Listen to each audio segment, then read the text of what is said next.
Siapa yang jawab tu? Okey, tepukan 1/4. 1/4 sekiranya tiada anak. Okey, kalau ada anak, betul. Tadi yang apa yang menjawab tadi. Jadi kalau ada anak, kalau tak ada anak berapa dapat? Kalau tak ada anak lagi banyak dapat. Kalau tak ada anak dapat 1/4. Kalau tak ada anak dapat 1/4. Ada anak dapat 1/8. Itu isteri. Kalau suami pula, kalau isteri meninggal, dia dapat harta kita berapa banyak? Kalau kita meninggal ada anak, berapa dia dapat? Kita nak tahu juga ni. Berapa dia dapat harta kita? Semua, tolonglah suami macam tu dapat semua. Berapa isteri? Tak bagi? Ya, okey. Kalau tak bagi, kena buat masa hidup. Okey, all for children only. Itu kena buat masa hidup. Isteri kalau meninggal, ada anak, suami dapat 1/4. Kalau ada anak ya, kalau ada anak, isteri meninggal dapat 1/4 suami tadi. Kalau tak ada anak dapat berapa? Lagi banyak dia dapat berapa Kak? 1/2, separuh dia dapat. 1/2. Okey, banyak kan dia dapat? Okey. So itu. Jadi ini adalah contoh pengiraan faraid. Jadi di sini kami sebenarnya salah satu daripada sumbangan kami kepada wanita dan sumbangan kami kepada masyarakat, kami menyediakan pengiraan faraid, mokab faraid secara percuma. Jadi nanti selepas ini kita akan kemudian kita akan sediakan borang di mana kita boleh sediakan mokab faraid secara percuma dan kita berikan analisa faraid secara percuma kepada puan-puan, kepada warga Perket semua, kerana supaya lebih jelas apa yang dimaksudkan dengan pengiraan tadi.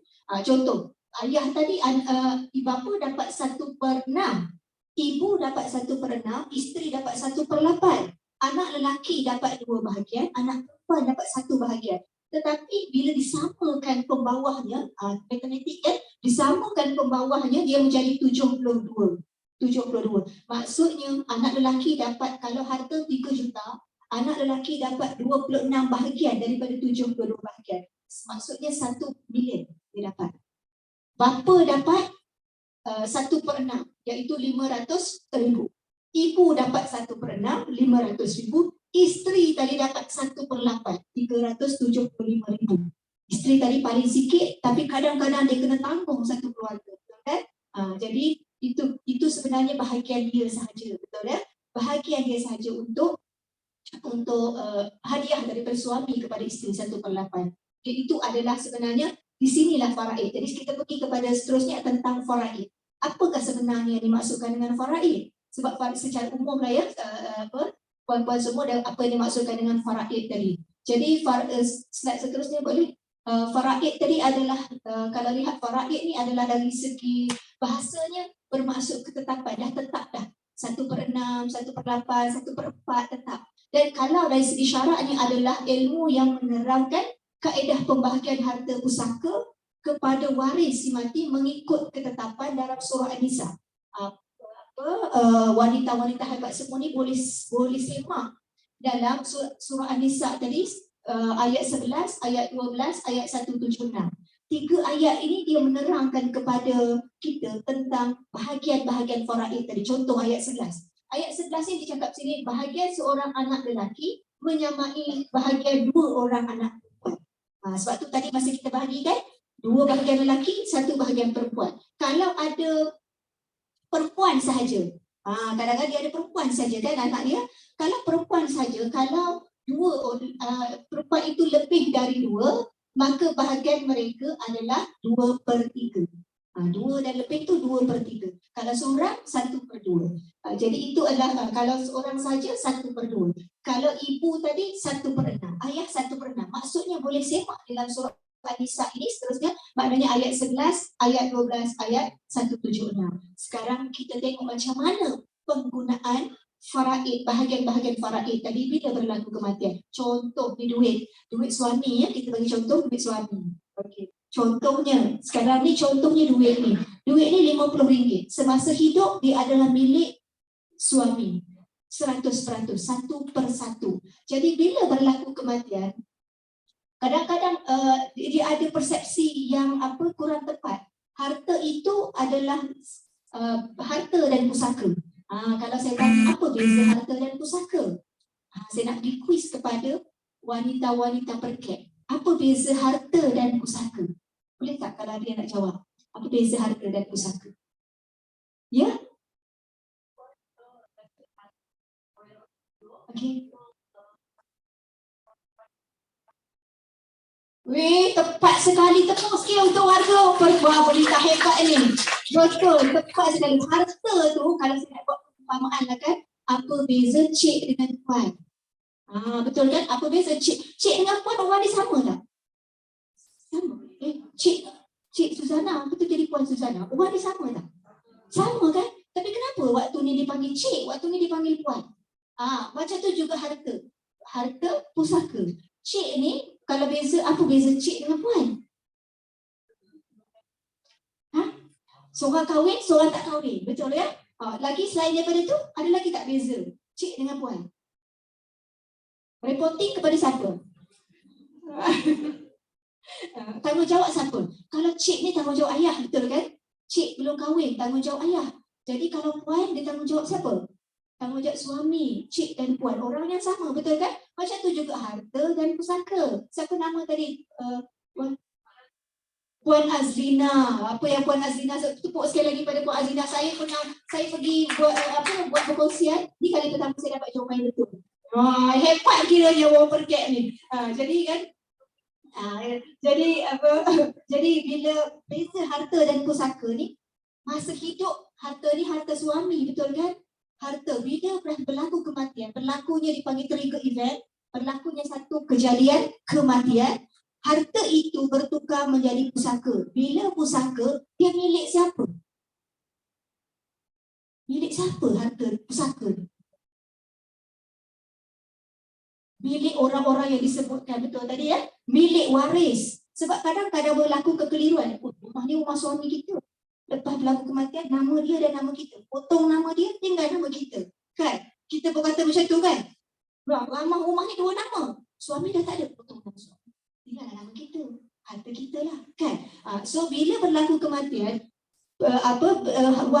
dia punya, siapakah yang mewarisi itu adalah, pusakanya adalah kepada waris-warisnya. Siapa? Warisnya ada ibu, ada ayah, ada anak lelaki, ada anak perempuan, ada isteri. Daripada satu orang, kalau nak minta duit RM50 sebelum ni, kita minta pada seorang. Dia bilang, bang nak duit? Ya, nak duit RM50. Nah, duit. Okey kan? Senang tak? Sekarang ni minta daripada berapa orang?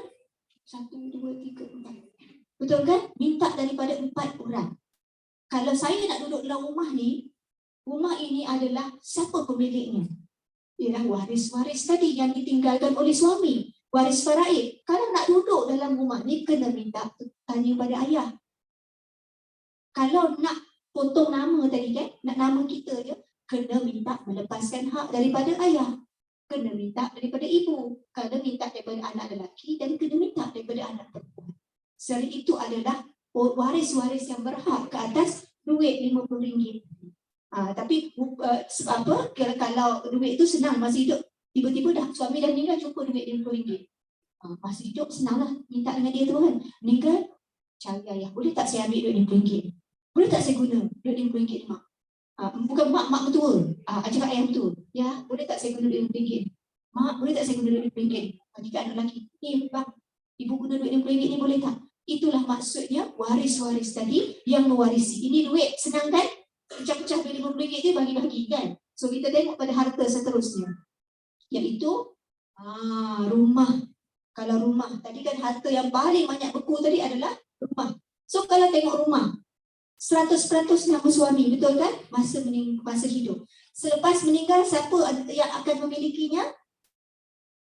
Waris-waris faraid, betul kan? Iaitu ibu, ayah, anak lelaki, anak perempuan, isteri. 9/72 tu dapat apa? Kat bahagian mana dapat 9/7? Kita potong rumah tu 72 bahagian.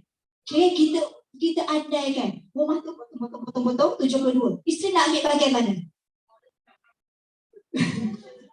Ya, dapur. Dapur kan. Jadi maksudnya ini adalah bahagian-bahagian. Jadi nak kena bagi tahu maksudnya supaya tidak ada kekeliruan. Bila berlaku kematian, kita faham bahawa ini adalah harta bersama. perkongsian harta ini waris-waris faraid. Bila kata ada harta orang lain, kita perlu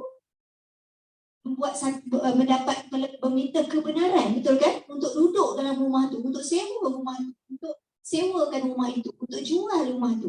Dia ada orang apa? Waris-waris lain. Jadi ini adalah perkara yang sangat sukar. Duit tadi boleh tukar-tukar kan?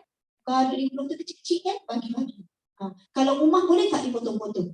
Sukar. Memang tak boleh dipotong. Kecuali rumah ini terpaksa dijual. Kalau tengoklah banyak statistik menunjukkan ramai orang membeli rumah dan ramai juga rumah, banyak juga rumah itu terpaksa dijual bila berlaku kematian. Sebab apa? Sebab potong-potong susah. Jadi jual rumah tu, bahagikan duit. Jadi itulah merupakan satu kerugian. Dan seterusnya, kalaulah tadi rumah, kereta pula. Semua harta ya, semua harta. Jadi kalau kereta pula, so kereta ni suami punya, betul kan? So bila meninggal berapa ramai? Berapa ramai? Berapa ramai yang nak memiliki kereta ni? Siapa nak bawa kereta ni? Siapa nak naik kereta ni? So ini adalah yang kita nak buat secara gambaran kan? Gambaran kereta itu dipotong-potong begitu. Sebab kalau kita tengok harta tu macam tu, kita tak nampak, betul kan? Tapi bila kita potong-potong, kita depan ni ayah aku punya. Kan? Tempat seat tu ibu punya. Mak mertua punya. Kan? Ayah mertua punya. Anak lelaki, anak perempuan, isteri kat bonet. Jadi itu adalah gambaran kalau harta itu. So ini kereta. Kalau begitu juga dengan semua harta. Contohnya dia ada syarikat. Kalau contohnya dia ada perniagaan. Jadi macam itu juga dipotong-potong perniagaan tersebut. Jadi kalau lihat kepada bagaimana sebenarnya kekeliruan ini berlaku, kalau tadi jelaskan kalaulah membeli rumah secara bersama. Macam mana persepsinya membeli rumah? Saya sebut tadi kan, bila membeli rumah secara bersama ada berapa nama dalam SMP? SMP ada berapa nama? 2. So bila berlaku kematian, seorang tu kita buat apa? Potong nama dia, betul kan? Sebab dia dah meninggal. Potong nama tu tinggal nama kita ke ataupun masuk nama baru? Masuk nama baru. Maknanya daripada 2 orang jadi 7 orang. Ramai dah rumah tu berkongsi kan. Jadi apa kita lihat bagaimana kalau lah contoh kat sini saya buat membeli rumah secara bersama. So beli rumah secara bersama ya. Sebab beli rumah secara bersama, of course lah sayang kan, dia kata apalah, letakkan nama walaupun I yang bayar, kita letak 2 nama. Sebab nanti kalau I tak ada, I duduk dalam rumah ni, betul kan? Itu asalnya cakap mulut, betul kan? Jadi memperkukuhkan penyata keuangan, kadang-kadang kita nak buatkan statement keuangan, kita buat. Jadi seringkali walaupun pemilikan saya kadang-kadang suami bayar seorang kan, sebab dia kata nak bagi pada isteri kan, supaya menjaga kebajikan, tanggungjawab suami menyediakan tempat perlindungan. Jadi dari persepsi ni yang saya sebut tadi lah, maksudnya bila salah seorang meninggal, kalau suami tadi meninggal, maknanya rumah itu menjadi milik kita. Secara umumnya bila saya jumpa dengan ramai wanita-wanita, dia kadang-kadang sampai mengatakan saya, rumah I lah, sebab dah potong nama suami. Saya kata, yelah memanglah rumah wahai. Saya kata, tapi tambah orang lagi. Bukan rumah dia seorang sahaja kan. Jadi kita nak berikan supaya dia aware bahawa rumah itu dia kena berkongsi. Dan bila berkongsi, dia kena meminta kebenaran. Nak sewa, nak jual, nak duduk, kena minta kebenaran. Kalau tak, dia akan memakan harta yang batil. Betul kan? Makan hati yang batin. Jadi kadang-kadang ada juga buat antara ibu dan anak. Okey. Seterusnya kalau kita tengok pemilikan bersama ni, kita tengok dari segi pengiraan dia. Okey, pengiraan dia tadi. Okey, kita potong rumah ni ya. Okey, rumah ni ada 2 nama. Rumah suami, rumah isteri. Jadi dalam kes ini saya buat suami ini mempunyai 2 orang anak perempuan, mempunyai 2 orang anak perempuan. 2 orang anak perempuan, ada 3 orang adik-beradik lelaki, dan dia ada 2 orang adik-beradik perempuan. Jadi sekarang ni suami ni beli rumah dan dia inilah waris-waris faraid ni. So waris faraid tiba-tiba jadi adik-beradik pula kan. Jadi kenapa? So sebenarnya dalam pengiraan faraid ni, dan Ustaz kalau salah boleh tolong betulkan ya. So pengiraan faraid ni sebenarnya dia naik ke atas, turun ke bawah, pergi kanan, pergi kiri. Betul tak? Jadi naik ke atas. Naik ke atas contohnya suami meninggal. Ada tak ayah kepada suami? Lepas tu ada tak ayah kepada ayah? Kalau naik atas tu, kita tak ada dah, suruh turun bawah. Ada tak anak? Anak lelaki pun tak ada sebagai stopper. Cucu pun tak ada. Oh, dia tak ada. Atas naik tak ada. Bawah naik betul-betul tak ada. Pergi kanan kiri pula. Adik-beradik ada? Okey, adik-beradik ada. So adik-beradik akan dapat. Dalam kes ni dia tak ada mak dan ayah. Dia tak ada mak. Jadi bila tak ada mak dan ayah, maknanya dia ada anak perempuan sahaja. Jadi dia ada bahagian adik-beradik tadi. Adik-beradik lelaki dan adik-beradik perempuan. Jadi apabila berlaku kematian suami tadi, maksudnya inilah orang-orang yang akan memiliki rumah itu bersama-sama isteri. Daripada 1, 2, 3, 4, 5, 6, 7, 8. Betul ya? 8 orang pemilik rumah tadi. Daripada 2 nama kepada 8 nama. Dan 8 nama ini, isteri tadi kalaulah nak duduk dalam rumah tadi, dia kena minta izin daripada semua waris-waris faraid tadi. Pada abang ipar dia, pada kakak ipar dia. Ataupun dia nak jual rumah tu, ataupun dia nak tebus pusaka. Dia kata, atau kalau bolehlah, kalau nak duduk rumah ni, boleh. Tapi bayarlah kepada waris-waris faraid. Ini adalah perkara yang berlaku. Saya sebutkan di sini. Okay. Jadi seterusnya, kalau isteri tadi, mana ini berlaku kematian suami. Seterusnya, kalau lihat kepada macam mana pengurusan pusaka dia. Seorang meninggal, rumah sebelah. Lepas tu, pinjamannya macam mana? Pinjaman. Dua-dua buat pinjaman. Isteri buat pinjaman, suami buat pinjaman. Isteri MRTA dia, suami MRTA dia. Tahu MRTA maksudnya loan untuk takaful ataupun insurans untuk cover loan dia. Suami ada MRTA dia, isteri ada MRTA dia. Pemilikannya macam mana? So seterusnya, kalau ala kata siapa yang nak mentadbirnya? Jadi itu adalah isu yang berlaku di dalam masyarakat sebenarnya. Jadi kepada wanita, siapa nak duduk dalam rumah ni? Kalau anak tu kecil lagi, takkan nak kena keluar dari rumah tu. Kalau nak duduk dalam rumah tu, mintalah kebenaran. Kalau tak ada kebenaran, sukar untuk duduk dalam rumah tersebut. Jadi, okey, kita lihat apa cabarannya bila membeli yang berlaku sekarang ni di dalam masyarakat yang saya jumpa lah. Yang saya jumpa sejak saya menguruskan pusaka. Contoh pinjaman RM500,000. Dan contoh pinjaman RM500,000, bayaran bulanan RM2,500. Jadi maksudnya suami RM250, isteri RM250. Bayarlah dua nama kan. Jadi suami meninggal. Bila suami meninggal tadi, bahagian dia tadi dah ada MRTA, betul ya?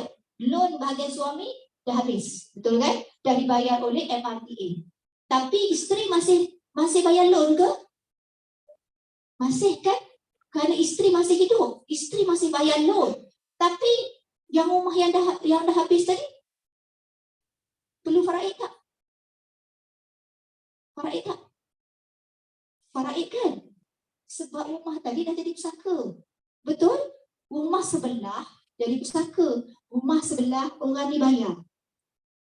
Sekarang ni apa yang berlaku? Sebab tu kita nak kena faham bagaimana sebenarnya berlaku sekarang ni. Dari segi pentadbiran, dari segi syarak, kan? Dari segi undang-undang. Isteri masih bayar bagi pinjaman, betul? RM2,500 ni bayarlah bulan-bulan, bayar bulan-bulan. Lepas tu datang, rumah ni ada bahagian kami ni. Betul kan? Boleh tak abang tolong bayar? Aku nak bayar. Rumah kau dah bayar, kan? Jadi isteri pun kena bayar. Saya bercakap begini berdasarkan kepada pengalaman saya, kesedihan-kesedihan yang berlaku seperti yang Kak Ida tadi kan. Jadi sebab tu mereka perlu tahu, isteri tadi kebarangkalian memang dia akan bayar. Tak ada orang yang akan tolong isteri bayar. Oh, kita semua waris faraid, baik kita bayar ramai-ramai. Saya tak pernah lagi jumpa. Kan? Jadi tapi bila faraid rumah itu dah menjadi pusaka, ada hak bahagian masing-masing, betul kan? Semua akan kata, ini hak saya ni, saya dapat, saya kat sini 20% kat sini, kan? Jadi isteri tadi masih membayar, rumah sebelah lagi dah dibahagikan. Dan masa itu isteri bukan saja bayar. Kalau mereka tak benarkan duduk, kalau kata, kalau kau nak duduk rumah ni, kau bayarlah bahagian kami. Isteri tadi dah bahagian loan, nak bayar lagi bahagian. Betul kan? Untuk mereka duduk dalam rumah tersebut. Betul kan? So itu sebenarnya kekeliruan yang berlaku dalam kalangan masyarakat secara umum. Wanita berkat ni dia tahu advance, kan dia boleh jawab. Jadi itu adalah sebenarnya apa yang berlaku di dalam masyarakat sekarang ni. Isteri bayar loan, rumah tadi sebelah lagi dah difaraidkan dan ada bahagian-bahagian yang sedia untuk diwarisi. Jadi kalau lihat seterusnya, Jadi hutang rumah masih dibayar bulanan, tapi faraid sudah pun terlaksana untuk sebelah rumah tadi. Jadi kerana itulah sebenarnya bila kita tahu keadaannya begitu, apa nak kena buat? Sebab di dalam perancangan keuangan Islam sebagai Islamic Financial Planner, tujuan kerana merancang bukannya saya tak nak orang nampak kita ni, sebab tu saya nak bagi. Tidak.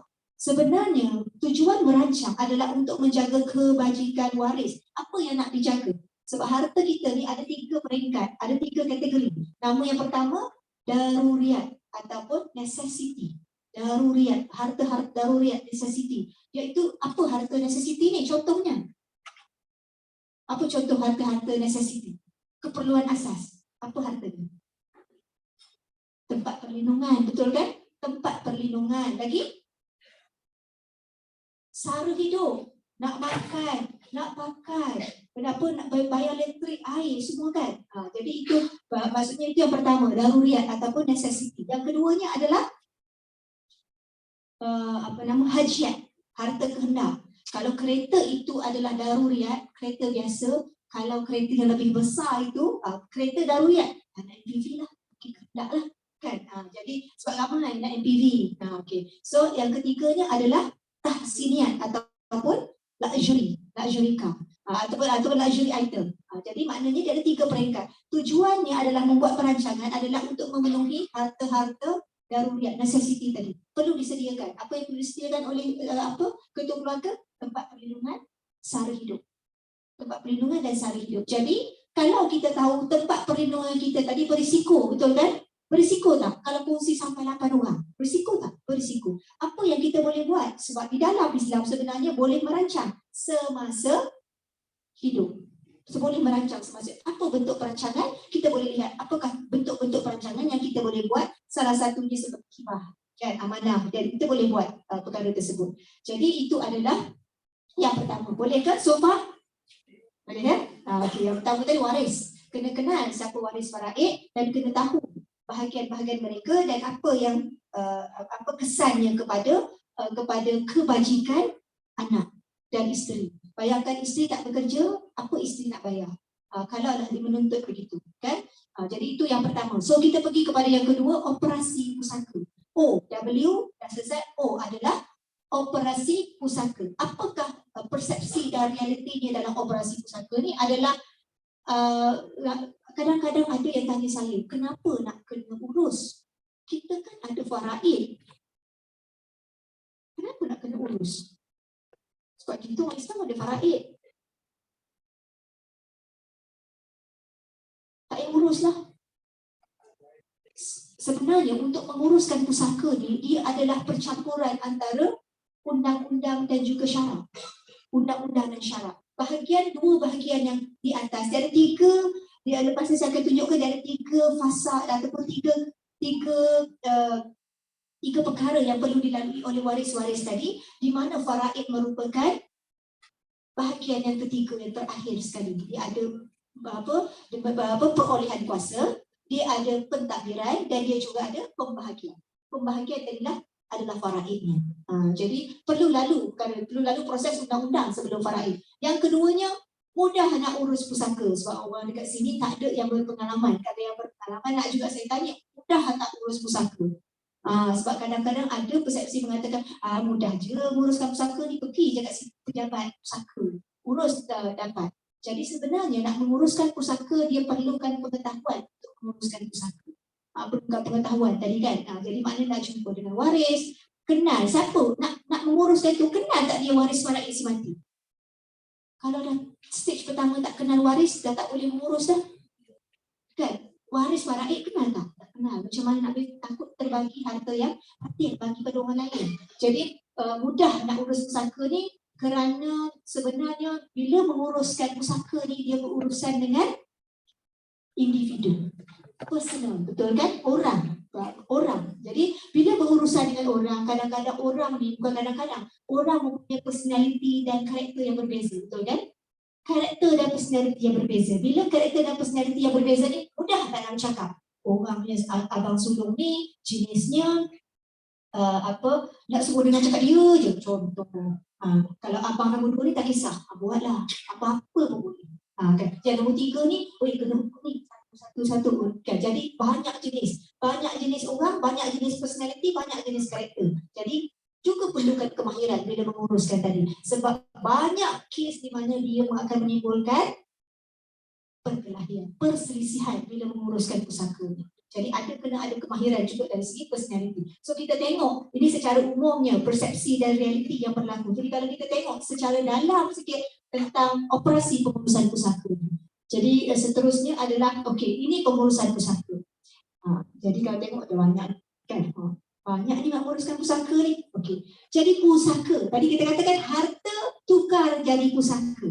Jadi betul tak? Harta tukar jadi pusaka meninggal. Jadi di mana kita nak menguruskan pusaka ni, dia bergantung kepada jenis harta dengan jumlah harta tadi. Jenis harta ni kalau kita nak kategorikan, dia ada 2 jenis harta sajalah. Harta alih dan harta tak alih. Movable asset dengan immovable asset. Harta alih ni, harta tak alih dululah. Harta tak alih contohnya apa? Tak mengalir. Rumah lagi. Tanah, saya kata orang sini pandai. Lagi rumah dan tanah, harta tak alih. Harta alih? Duit lagi? Ya? Handbag, betul. Handbag tu harta alih tu. Lagi? Barang kemas lagi? Motosikal lagi?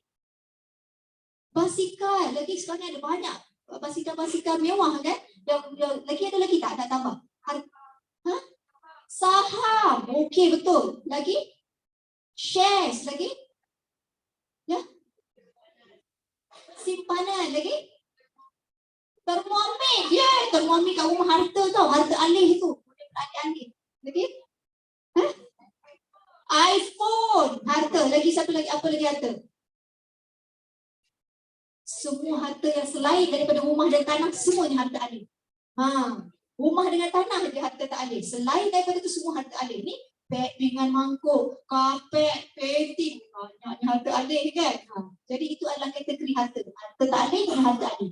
Jadi kalau nak tengok kat mana nak menguruskannya, mana? Ni contohnya dah meninggal semalam. Ini ada kan, meninggal semalam. Ni waris nak diurus ni, waris nak ke mana? Bergantung kepada jenis harta tadi, alih dan tak alih. Jumlah harta pula. Jumlah harta ni, berapa banyak jumlah harta tersebut. So kita kumpulkan lah. Macam mana nak nilaikan jumlah harta tu? Contohnya rumah, beli dah 10 tahun. Beli dah 20 tahun, masa beli RM500,000. Dah 20 tahun, mau dekat RM1,000,000. Betul kan? Rumah. Rumah, tanah. Jadi ke mana secara umumnya? Secara umumnya kan pusaka ni kita kelaskan kepada kategori kepada 3 jenis pusaka. Ataupun harta yang bertukar menjadi pusaka ni. 3 jenis. Dia dinamakan pusaka ringkas, pusaka kecil, pusaka besar. Boleh ya? Pusaka ringkas ni, dia ada harta alih sahaja. Maksudnya dia tak ada rumah, dia tak ada tanah. Dia ada harta alih sahaja. Ada kan orang yang ada harta alih saja kan? Ada juga orang banyak saham dan bisnes kan, tapi tak ada rumah. Harta alih sahaja. Tapi harta alih ni kalau nilainya 600,000 ke bawah. 600,000 ke bawah, bila berlaku kematian waris tadi, kalau tak buat apa-apa perancangan tadi, dia perlu pergi ke Amanah Raya Berhad. Pusaka ringkas namanya. Pusaka ringkas. Kalau so kita pergi yang kedua, ini pusaka ringkas lah. Jadi tak ada harta tak alih, harta alih sahaja. So kalaulah katakan harta yang kategori kedua adalah pusaka kecil. Pusaka kecil ni dia ada harta alih dan harta tak alih. Dia ada rumah, dia ada tanah. Kumpul. Nilai dia kadang-kadang kata bukan banyak pun. Kumpul lebih rupanya jumlah dia. Kan? Kalau nilai pusaka kecil ni, kalau campur harta alih dengan tak alih, dua-dua sekali, nilai dia 2 juta dan ke bawah. Maknanya rumah, campur tanah, campur apa tadi? Sebut tadi simpanan, emas, saham, semua tadi basikal, apa semua tu kan. Jadi maksudnya kereta, jadi harta-harta alih dan tak alih tadi. Kalau nilai dia lebih daripada 2 juta, bawah daripada 2 juta, dinamakan pusaka kecil. Maafkan saya, pusaka kecil 2 juta dan ke bawah. Kalau lebih 2 juta, namanya pusaka besar. Namanya pusaka besar, lebih 2 juta. nilai. Jadi kalau pusaka ringkas tadi, waris kena pergi ke mana? Tak buat apa? Amanah Raya Berhad. Kalau pusaka kecil tadi, dia pergi ke pejabat pusaka kecil. Kalau nilai pusaka dia lebih 2 juta, dia pergi kepada mana? Mahkamah Tinggi Sivil. Jadi ini adalah 3 jenis kategori. Kalau hari ini agak-agak kita tahu tak, kita ni kategori mana? Pusaka mana kita? Pusaka dia ke pusaka kecil? Kadang-kadang semua orang saya jumpa, saya pusaka kecil je. Baik kita senarai kan, pusaka kecil tu, pusaka kecil tukar jadi pusaka besar. Kan? Orang Malaysia dia memang macam tu, merendah diri. Kan? Jadi pusaka. Jadi kalau hari ini kita tak pasti pusaka kita, jadi waris kita lagi tak pasti. Seperti apa yang berlaku pada kaedah tadi. Dia pun tak tahu apa sebenarnya berapa yang ditinggalkan. Kan? Jadi proses yang nak menguruskan operasi pusaka ni ada 3 proses. Warna merah, warna kuning, warna hijau. Maknanya warna merah ni yang pertama kena dapatkan perolehan kuasa. Selalu orang tua kata dapat kuasa, ambil kuasa.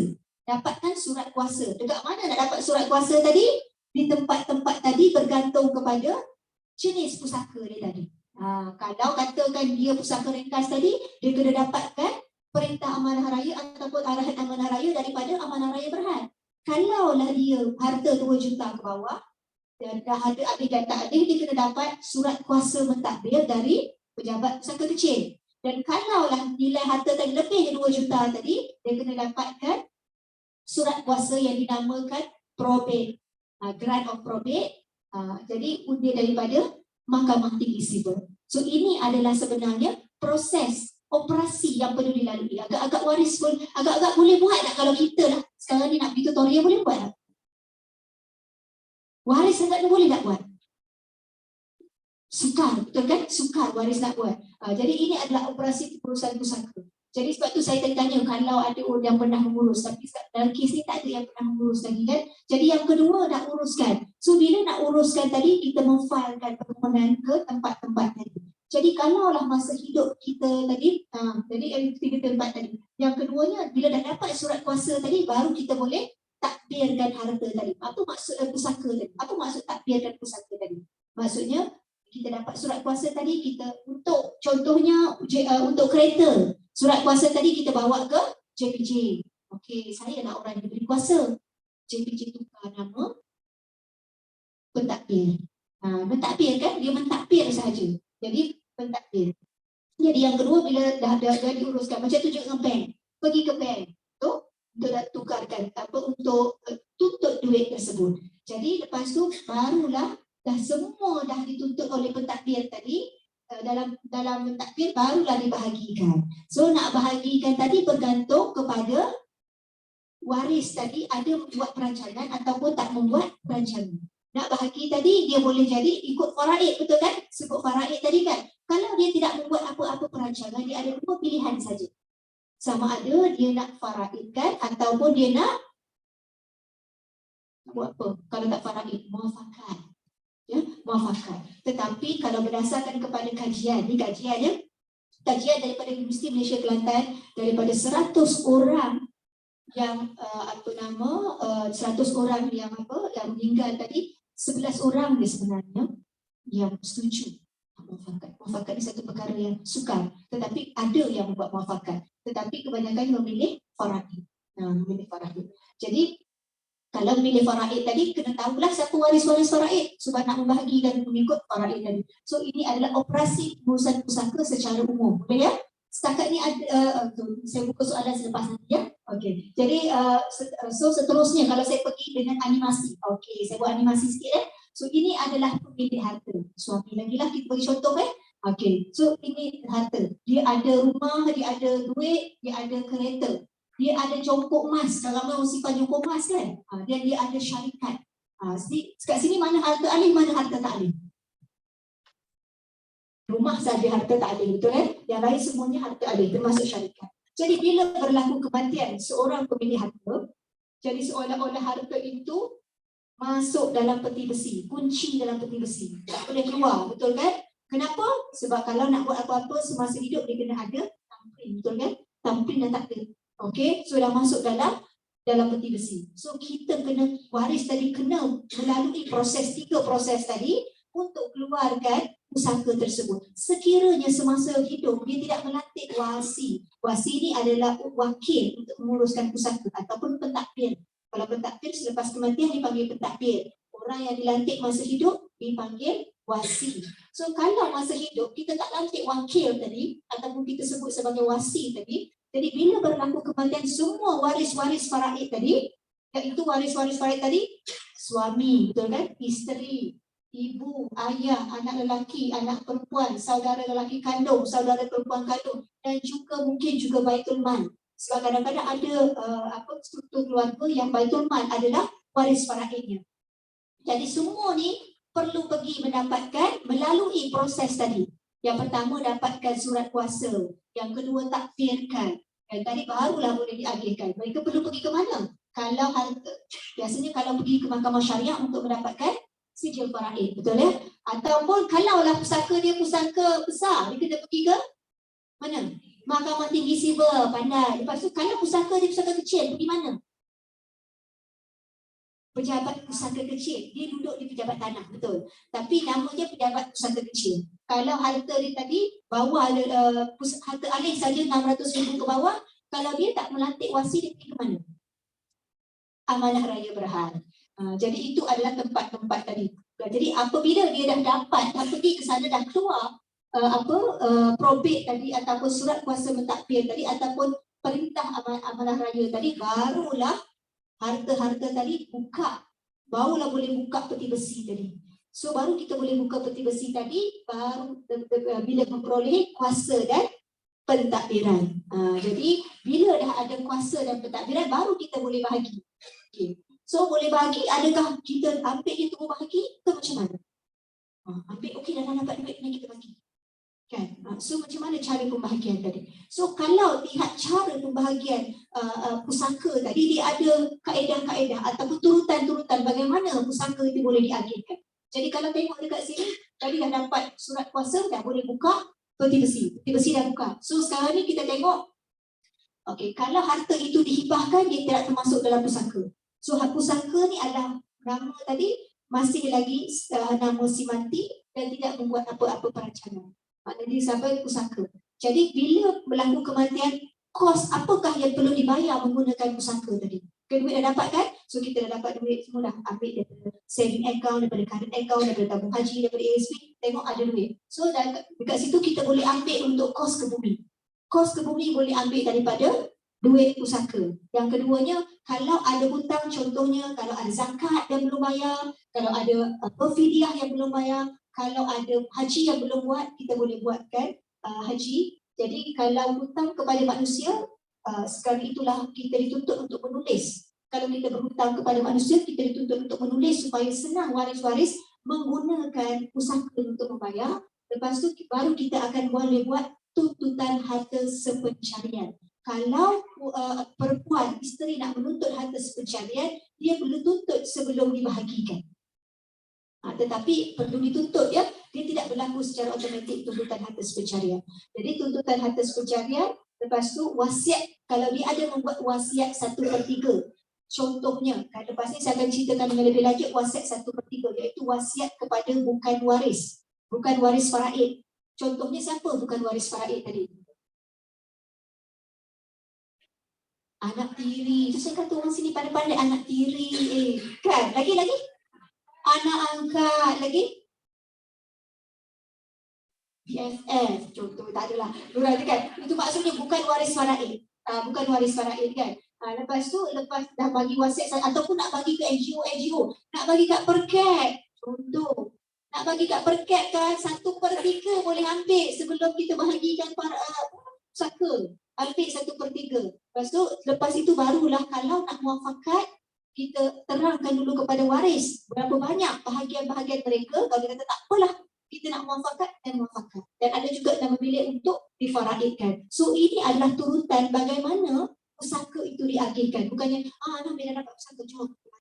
Kadang-kadang hutang tidak dibayarkan. Yang paling mana kalau duit ada, tetapi hutang tak dibayarkan. Kerana hutang itu adalah tanggungjawab siapa? Tanggungjawab Tanggungjawab siapa hutang? Hutang kita, hutang kita. Hutang, saya dengar kata kita. Hutang kita tu tanggungjawab kita. Sebab tu kalau kita ada hutang, kita kena tulis supaya waris boleh ambil daripada pusaka kita untuk bayar hutang. Kalau kita tak tulis, waris tak tahu kita berhutang. Dan hutang itu menjadi hutang kita. Menjadi hutang kita. Jadi itu sebenarnya hutang itu adalah perkara yang paling kritikal di mana kadang-kadang meninggalkan harta tapi meninggalkan hutang juga. Okay, seterusnya kalau kita tengok dekat sini, ini adalah waris-waris faraid tadilah yang berhak untuk pusaka tersebut. Okey, sekarang ni kita tengok dalam bentuk pengiraan. Supaya kita tengok harta. Okey, sekarang ni kita menguruskan pusaka. Berlaku trigger event ataupun kejadian dinamakan kematian. Harta tadi jadi harta peninggalan lah, pusaka lah. Peninggalan. Jadi dia perlu melalui perolehan kuasa, pentadbiran, pembahagian. Betul kan? Dia perlu melalui tiga proses tadi. Baru boleh harta tadi diagihkan. Jadi bila nak diagihkan, kita kos ke bumi. Contoh sekarang ni, harta yang ditinggalkan pusaka dia 1.2 juta. Banyak kan? 1.2 juta. Okay, sekarang ni dia kata dia hibahkan kepada isteri dia 200,000. So kita ketepikan duit yang dihibahkan kepada isteri tadi 200,000. Lepas tu kita wakafkan duit itu kepada per cap 50,000. Okay? Jadi kita pun kata kita amanahkan harta ini untuk anak bawah umur kita 100,000. Jadi duit ini kita ketepikan sebab dah ada perancangan kos ke bumi. Katakan tak ada khairat kematian, 2,000 kos ke bumi. So kos ke bumi. Lepas tu kita kata hutang kepada Allah. Contoh dia nak buat badal haji. Contoh dia kena bayar zakat. Contoh dia ada fidyah. So akan ditolak dekat situ. 5,000, 12,500, 3,000. Hutang kepada manusia. Contohnya hutang kad kredit. Tapi kebanyakan kad kredit sekarang dah ada insurance. Betul lah? Tapi kena check juga setakat mana coverage dia. Kalau tak, kita tulis hutang kad kredit berapa. Hutang kereta. Hutang kereta sekarang ni dia ada satu insurance yang boleh cover juga loan kereta. Tapi kalau tak ada buat coverage untuk loan kereta, maksudnya bila berlaku kematian, loan kereta perlu dijelaskan. Itu hutang lah. Katakanlah isteri kata, okey saya nak tuntut harta pencarian lah sebab suami saya tak merancang, saya dapat 1/8 je. Sedangkan saya banyak contribution pada semasa kami hidup. Saya nak tuntut harta pencarian. Okay. Boleh. Tuntutan harta pencarian ni dia semaksimal 50%, 30 ke 50%. Kalau sumbangan tu sumbangan langsung, maknanya beli rumah sama-sama, bayar, renovate, saya keluar EPF saya keluar duit saya kan. Jadi kalau sumbangan langsung dan boleh dibuktikan, boleh dapat 50%. Ataupun dia minimumnya 30, di antara 30 ke 50%, 1/3 kepada 1/2. Jadi katakanlah dia kata, okey, saya wasiat pula ke per cap lagi sekali, bagi wasiat 1/3, 124,000. Lepas tu difaraidkan, maafkan saya tadi, dia tak wakaf, dia wakaf ke tempat lain, wakaf ke masjid, bagi wasiat 1/3 kepada per cap 124,000. Suka nanti kan, 124,000 bagi kepada per cap, banyak. Dah boleh buat aktiviti per cap kan, dapat wasiat 1/3 faraid. Lepas tu barulah baki tadi difaraidkan. Daripada 1.2 juta tadi, berapa difaraidkan? 249,000 difaraidkan mengikut struktur faraid tadi. Mengikut struktur faraid tadi, maknanya isteri 1/8, ibu 1/6, ayah 1/6, anak lelaki 2 bahagian, anak perempuan 1 bahagian. Sebab kalaulah kita tidak melaksanakan ini tadi, terus ambil 1.2 juta, bahagikan. Jadi kita bertindak zalim kepada pemilik harta. Kenapa? Sebab dia ada hutang dia. Dia ada tuntutan-tuntutan lain yang diberikan kepada balu tadi, tak menentu harta pencarian. Setakat ni okey ke? Okey, alright. So, jadi ini adalah, iaitu itu adalah berkenaan dengan operasi. Bagaimana pusaka itu dibahagikan. Tadi W, waris, O adalah operasi, M adalah masa dan kos. Masa dengan kos ni. Jadi kalau kita tengok masa urus pusaka ni singkat je, senang je urus masa dia. Masa dia sekejap je. Pergi, tadi dalam wasiat sekejap tu dia 4 ke 8 bulan. Pendek je masa kan. Jadi ini adalah kadang-kadang kita Mungkin kita rasa, okey tak apalah masa singkat. Tetapi kalau tidak merancang sebenarnya mengikut pengalaman dan statistik daripada pejabat tanah juga masa yang lama sekiranya tidak membuat perancangan. Dan kalau tengok kos urus pusaka. Kos urus pusaka. Sebab dekat sini tak ada yang berpengalaman kan kos urus pusaka. Sebab kos urus pusaka ni dia berkait dengan akta-akta. Kalau contohnya, kalau kos urus pusaka di pejabat pusaka kecil ya, dia ada akta pusaka kecil 1955. Dia kata berapa charge yang diperlukan. Kena bayar 0.2%. Kalau kes pusaka besar, maknanya dia tertakluk kepada undang-undang dan badan berkenaan. Dia tertakluk kepada akta probit dan pentadbiran. Jadi akta probit dan pentadbiran tu dia charge, dibenarkan untuk charge sehingga 5%. Jadi dan badan-badan berkenaan lah, contohnya kalau Amanah Raya dia ada fee dia tersendirilah. Dan jadi masa tidak ada kesan kepada kos. Jadi masa tidak ada kesan kepada kos. Betul ke? Tak apalah. Kalau kita selesaikan tahun ini pun, dengan kita selesaikan 10 tahun lagi pun tak ada kena-mengena pun kos dia dengan masa. Betul ke macam tu? Ke bertambah lagi kos dia? Bertambah kos dia. Kerana apa? Kerana bila nak menguruskan pusaka, jumlah yang diambil, nilai yang diambil itu adalah mengikut nilai semasa. Contoh atuk yang dah meninggal. Contohnya atuk yang dah meninggal, masa dia meninggal, ayah kita bagi contohnya ayah yang meninggal. So dia ada satu rumah. Rumah ini dia beli semasa hayatnya, rumah ini bernilai 100,000. Itu mahalah kalau tahun dulu kan. So selepas 30 tahun, rumah tu jadi berapa ratus ribu. Kalau rumah banyak berapa? Mungkin dapat 600,000. Contoh kan, 600,000 bila dia meninggal. So dia meninggal tahun 2000. Kalau masa tu dia nak menguruskan pusaka, cas yang dikenakan adalah atas 600,000. Contohnya tadi kan bergantunglah, kalau pusaka kecil 0.2 kan, kepada nilai tadi atas 600,000. Tapi dibiarkan, maknanya Allah tak ada siapa dah nak menguruskan, lupa, tiba-tiba rumah ni ada orang nak tengok lah, mungkin ada orang nak beli rumah ni. Dah 20 tahun daripada 600,000 agak-agaknya dah jadi berapa? 1 juta lebih. Contoh 20 tahun 1 juta lebih kos nak dibayar tu atas 600,000 ke atas 1 juta lebih?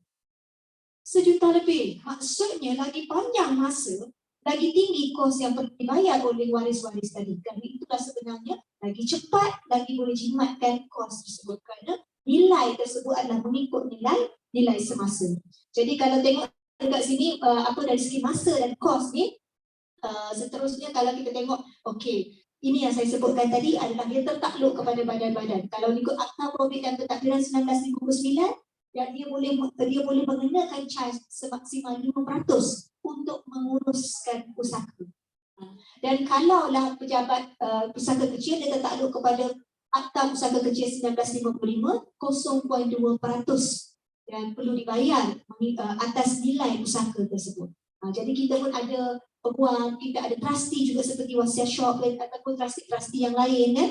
Jadi dia ada service provider. Mereka semua ada skala-skala yuran yang perlu dibayar untuk menguruskan pusaka tersebut. Jadi dari situlah sebenarnya kita lihat ada kos tersebut. Sebab kadang-kadang kita cakap dengan anak kita, nanti rumah mama ni ambillah nanti, mama tak ada. Contoh kan, sebut mulut, lepas tu tak bagi, tak cakap apa-apa. Anak pun kata tak lah, dapat rumah mama nanti. Tiba-tiba bila berlaku kematian, anak kata, kena bayar ke? Rumahnya nilainya 2 juta. Ataupun 2.5 juta. Kan? Bila nak menguruskan, dia kena ada fee dia. Anak kata, banyak nak kena bayar. Kalau lah contohnya 5%, 3 juta. 3 kali 5%, 150,000. Daripada saya bayar 150,000, tak apalah, saya dah ambil lah rumah ni. Betul kan? Jadi rumah itu pun dalam kategori beku. Dia tidak dapat diuruskan. Kenapa? Waris kata, saya tak nak rumah ni kalau kena bayar 150,000. Dulu ingatkan, dapat harta saja, tak kena bayar. Rupanya kena bayar untuk dapatkan rumah ni. Dan jadi itu adalah sebenarnya masa dan kos. Kalau tengok sini statistik daripada pejabat tanah. Statistik daripada pejabat tanah menunjukkan bahawa selepas 2 tahun barulah waris-waris memfailkan barulah sebenarnya ada submitted claim di pejabat tanah dekat sini. 2 tahun. Lepas tu makin turun. Lepas 20 tahun saya kata tadi mungkin ada orang nak pergi ke. Jadi baru dia pergi memfailkan semula. Jadi ini adalah pattern menunjukkan bahawa semakin lama masa tadi, maksudnya waris mengambil masa yang lama berdasarkan kepada statistik ini, dan semakin lama sebenarnya makin tinggi kos sebab dia tertakluk kepada undang-undang tadi. Jadi ada kos menguruskan pusaka. Maknanya sama ada kita bayar semasa hidup ataupun waris bayar selepas kematian. Jadi itu okey. Apa tadi? M, masa dan kos. O adalah yang keempat, E adalah emosi. Emosi ini sebenarnya apa? Saya salute kepada Datin Nietzsche. Dia kata, oh saya ingat lagi 5 fasa yang dilalui oleh wanita selepas kematian suami. Betul. Orang sini bagus-bagus dia punya ingatan dia. 2018 dah lama. Jadi emosinya, kalau lihat dari segi emosi, bila berlaku kematian, sebenarnya dia ada, saya membaca kajian-kajian yang dilakukan oleh tanatologi. Tanatologi ini adalah orang yang mengkaji tentang kematian. Dan perkara-perkara yang berlaku selepas kematian, kepada yang grief, kesedihan, kehilangan, kan, dan tanatologi. Jadi tanatologi ni dia ada banyak buat kajian di negara barat, dan kerana itulah mereka tahu bahawa wanita yang kematian suami, dia berbeza dengan suami kematian isteri, anak yang kematian ibu bapa. So hari ini saya tak sebutlah pasal anak kematian ibu bapa ataupun suami yang kematian isteri. Kita tengok fasa yang dilalui oleh wanita bila berlaku kematian suami. Jadi oleh kerana mereka membuat kajian, mereka tahu fasa-fasa mana yang kritikal dan apa support yang diperlukan oleh wanita-wanita tersebut apabila berlaku kematian. Jadi ini secara umumnya kajian yang dilakukan, dan saya akan huraikan selepas ini. Tapi persepsinya adalah ialah berlaku kematian, sedih, itu biasalah kan. So kita kata ialah memang semua orang sedih, betul kan? Tak pernah lagi saya jumpa orang tak sedih kan. Jadi biasalah kita kata kematian itu semua orang merasa sedih. Tetapi kita kena ingat, kesedihan yang berpanjangan dia boleh membawa kepada kemurungan dan penyakit sebenarnya. Sedih yang berpanjangan kan. Jadi sebab tu kita kata kita tak boleh kata ialah emosi sedih itu biasalah. Kita tak perlulah nak reach out kepada mereka, benda tu akan hilang sendiri. Kan? Tapi sebenarnya kalau ikut kajian, kesedihan dalam fasa-fasa ini boleh membawa kepada kemurungan dan penyakit. Lepas tu satu lagi emosi, yang keduanya persepsinya, cuma emosi sedih je berlaku kematian. Saya dulu pun ingat macam tu juga. Bila meninggal, sedih, betul kan? Dia sebenarnya kalau ikut kajian, sedih ni tu jatuh nombor 3, nombor 4, nombor 3, nombor 4. Bukan sedih itu yang pertama. Dia ada emosi lain, emosi takut, emosi bimbang, emosi sunyi. Dia ada banyak emosi-emosi. Yang paling sekali adalah emosi takut. Apa yang dilalui oleh wanita bila berlaku kematian. Dan emosi sunyi, baru emosi sedih tadi kan. So persepsi yang berlaku adalah yang tadilah hanya emosi sedih sahaja yang berlaku. Sebab tu kita kata tak apalah, sedih biasa semua orang akan melalui sedih kan. Tapi bila kita tengok kajian ni, kalau pergi kepada kajian tadi, fasa-fasa yang dilalui oleh wanita tadi, dia sebenarnya ada 5 fasa. Secara umumnya mungkin ada kajian yang menyentuh kepada 6 fasa dan ada kajian menyentuh kepada 4 fasa. Jadi kalau tengok fasa yang pertama ni adalah shock ataupun terkejut. Fasa shock ataupun terkejut. Fasa kedua adalah fasa realization ataupun baru sedar. Ya Allah, apakah kehilangan. Yang ketiga adalah fasa ketiga adalah fasa berundur. Fasa keempat adalah fasa peralihan, transition. Yang kelima adalah fasa pemulihan atau recovery. Fasa recovery ataupun pemulihan. Jadi kalau lihat kelima fasa tadi, kemungkinan kalau wanita-wanita perket kat sini ada kawan-kawan ataupun ahli keluarga yang telah berlaku kematian suami. Dekat sini tak ada ya yang berlaku kematian suami. Jadi dekat sini kalau kita lihat fasa terkejut, fasa yang pertama, terutamanya kalau sudden death, kematian mengejut. Pagi tadi ada makan, tengah hari dah meninggal.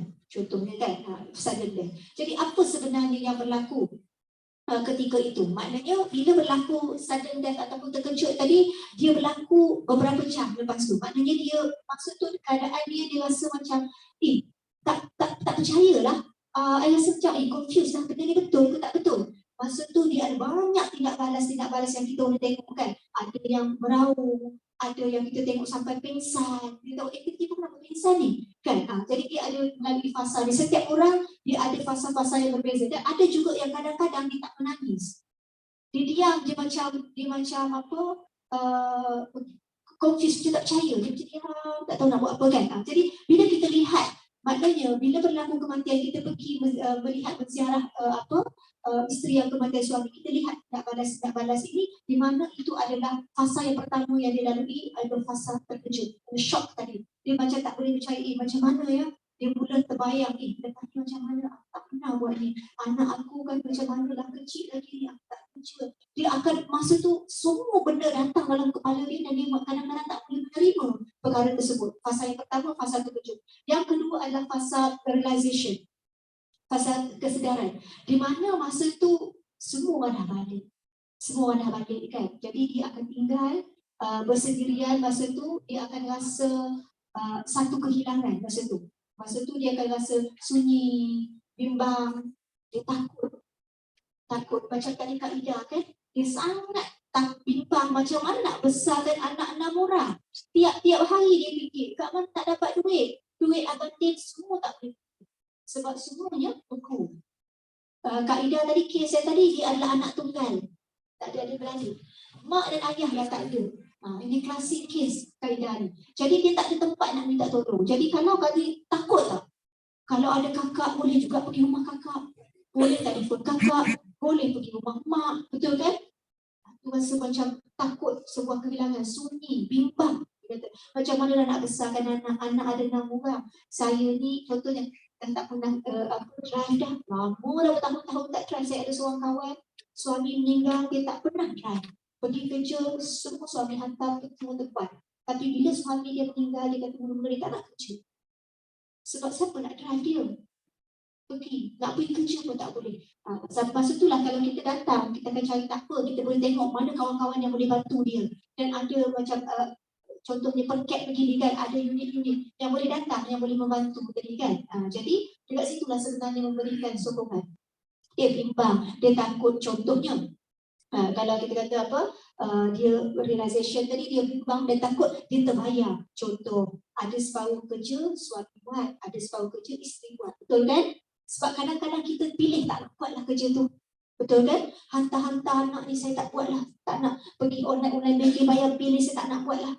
Jadi itu katakan suami yang buat. Isteri buat kerja lain. Tapi bila berlaku kematian, isteri kena ambil alih semua sekali. Saya tak pernah pergi sekolah jumpa cikgu. Ada kawan saya tak pernah pergi sekolah. Saya tak pernah pergi beli barang. Saya tak pernah buat ini, saya tak pernah buat tu. Jadi kan, apabila berlaku kematian tadi, dia akan ada satu perasaan yang sangat takut. Kak Man nak cari duit lah. Dah tak kerja lama, umur dah 40-an. Takkan nak minta kerja lagi. Baju pun tak ada nak pakai. Contohnya, kadang-kadang benda tu simple kita rasa kan, macam nak buat internet banking. Tak pernah ada internet banking. Contoh kan, kalau kita fikir dekat waktu sekarang kan, kita rasa macam, ya ke? Tetapi itulah sebenarnya yang dilalui oleh ramai wanita-wanita kat luar sana bila saya jumpa dengan mereka. Dan waktu ini sebenarnya adalah fasa yang fasa rasa sunyi, takut, bimbang ini. Tadi saya sempat cerita pada puan apa tadi, Sukanti. Saya sebenarnya waktu fasa ini waktu yang kritikal, di mana kalau orang Islam diberikan waktu edah 4 bulan 10 hari, betul kan? Dalam fasa 4 bulan, dalam tempoh 4 bulan 10 hari ini kita bertenang. Maknanya tentang untuk kita rehat, untuk kita hilangkan kebimbangan apa semua. Jadi dalam fasa ini, tetapi kadang-kadang apa yang berlaku realitinya. Realitinya tadi contohnya, saya kata tadi pada puan tadi, ada salah seorang daripada wanita dia call saya. Dia cakap apa? Puan, dia kata abang tiri saya tiap-tiap hari telefon. Lepas suami saya meninggal, abang tiri saya telefon. Dia kata, mana duit EPF suami kau? Kau tak bagi kat abang ya? Abang tiri ya? Kau tak bagi kat abang ya? Kau memang ahli neraka. Itu yang dia cerita dengan saya kan? Kau memang ahli neraka. Dia telefon berkali-kali. Jadi dia kata saya tak boleh tidur. Saya tak boleh tidur. Saya rasa macam, ya Allah, suami dah tak ada. Saya pula dah jadi ahli neraka. Dia kata kan? saya tak stabil lah, saya menangis kan. So saya cakap dengan dia, puan, so sekarang ni kerana itulah penting ilmu kan. Saya kata, puan, abang tiri saya berikan dia muka faraid, saya bagi abang tiri bukan waris faraid. Struktur keluarga dia tak ada ibu, suami dia tak ada ibu, tak ada ayah. Suami dia meninggalkan isteri dan anak lelaki tunggal. Kuat asobahnya. Maknanya isteri dapat berapa? Soalan aplikasi isteri dapat berapa? Tinggal anak seorang? 1/8. Okay. Sebab ada yang pandai ya, 1/8. Isteri dapat 1/8. 7/8 lagi siapa dapat? Anak lelaki. Dapat tak kepada abang tiri? Tak dapat. Jadi kerana tak ada ilmu, dia pun menangis. Tiap-tiap hari menangis, jadi dia pun telefon kita, cakap, saya kata, puan, ni muka faraid, puan tunjuk dekat abang tiri, tak ada bahagian dia. Puan cukup menangis, puan cukuplah rasa bersalah itu. Tetapi emosinya sangat tak stabil bila berada di dalam fasa selepas berlaku kematian. Kita memang ramai orang perlu melalui fasa. Semua orang melalui fasa. Tetapi kita memilih melalui fasa itu dalam keadaan yang tenang, aman. Tak ada orang datang minta harta dengan kita, tak ada orang datang minta kita pulangkan apa-apa kan. Jadi itu sebenarnya kita kena faham. Fasa itu kalau kita kata, tak apalah, awak tak tahu je lah, tak boleh, saya tak boleh tidur. Kan? Jadi ilmu itu penting bila kita tahu ilmu tersebut. Jadi itu adalah fasa yang kedua, fasa realization ataupun kesedaran. Fasa yang ketiga adalah fasa beruntung. Kan? Dia back off. Jadi ingin bersendirian. Masa tu dia dah letih dah. Keadaan-keadaan tu dia akan ingin bersendirian. Dia belajar menerima hakikat kan. Kehidupan telah berubah. Tapi ini dengan diambil masa yang panjang dan dia kena ada ilmu dan sokongan. Sebab fasa ini kalaulah dia tidak boleh naik daripada, kalau mengikut kajian kan, fasa yang berlaku ini, fasa ketiga ni, dia kalau dulu orang pergi gedung ni kan, pergi dengan suami kan, tak nak pergi gedung ni lah, pergi seorang, tak nak. Kan? Okay, selalu kalau pergi ni, okay, kita tak nak pergi, kita rasa macam rendah diri.